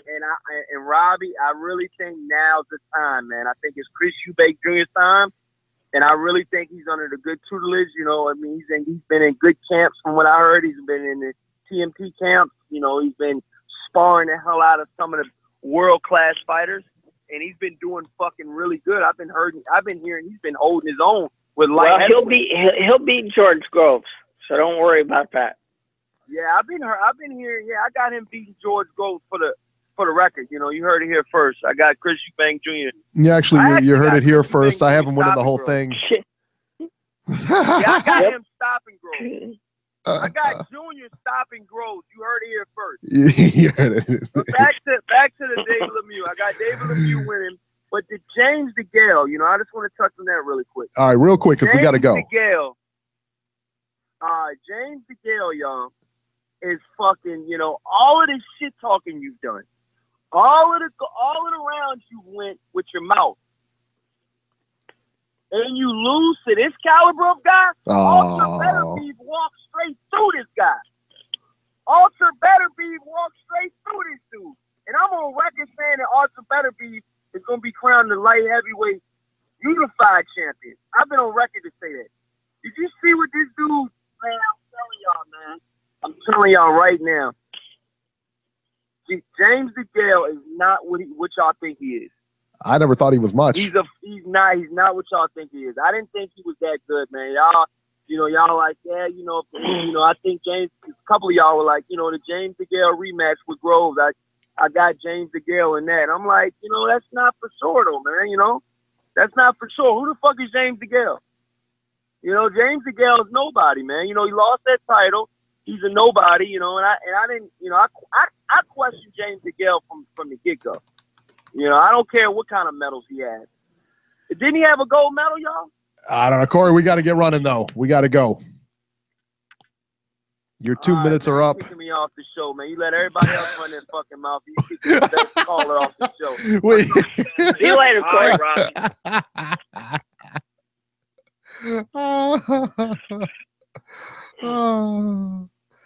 All right. And that'll do it for this edition of Ringside Reporter. As always, you can catch Robert on Twitter at Ringside Robert, or you can call Ringside Robbie's Corner at 917-259-1810 and leave him a message.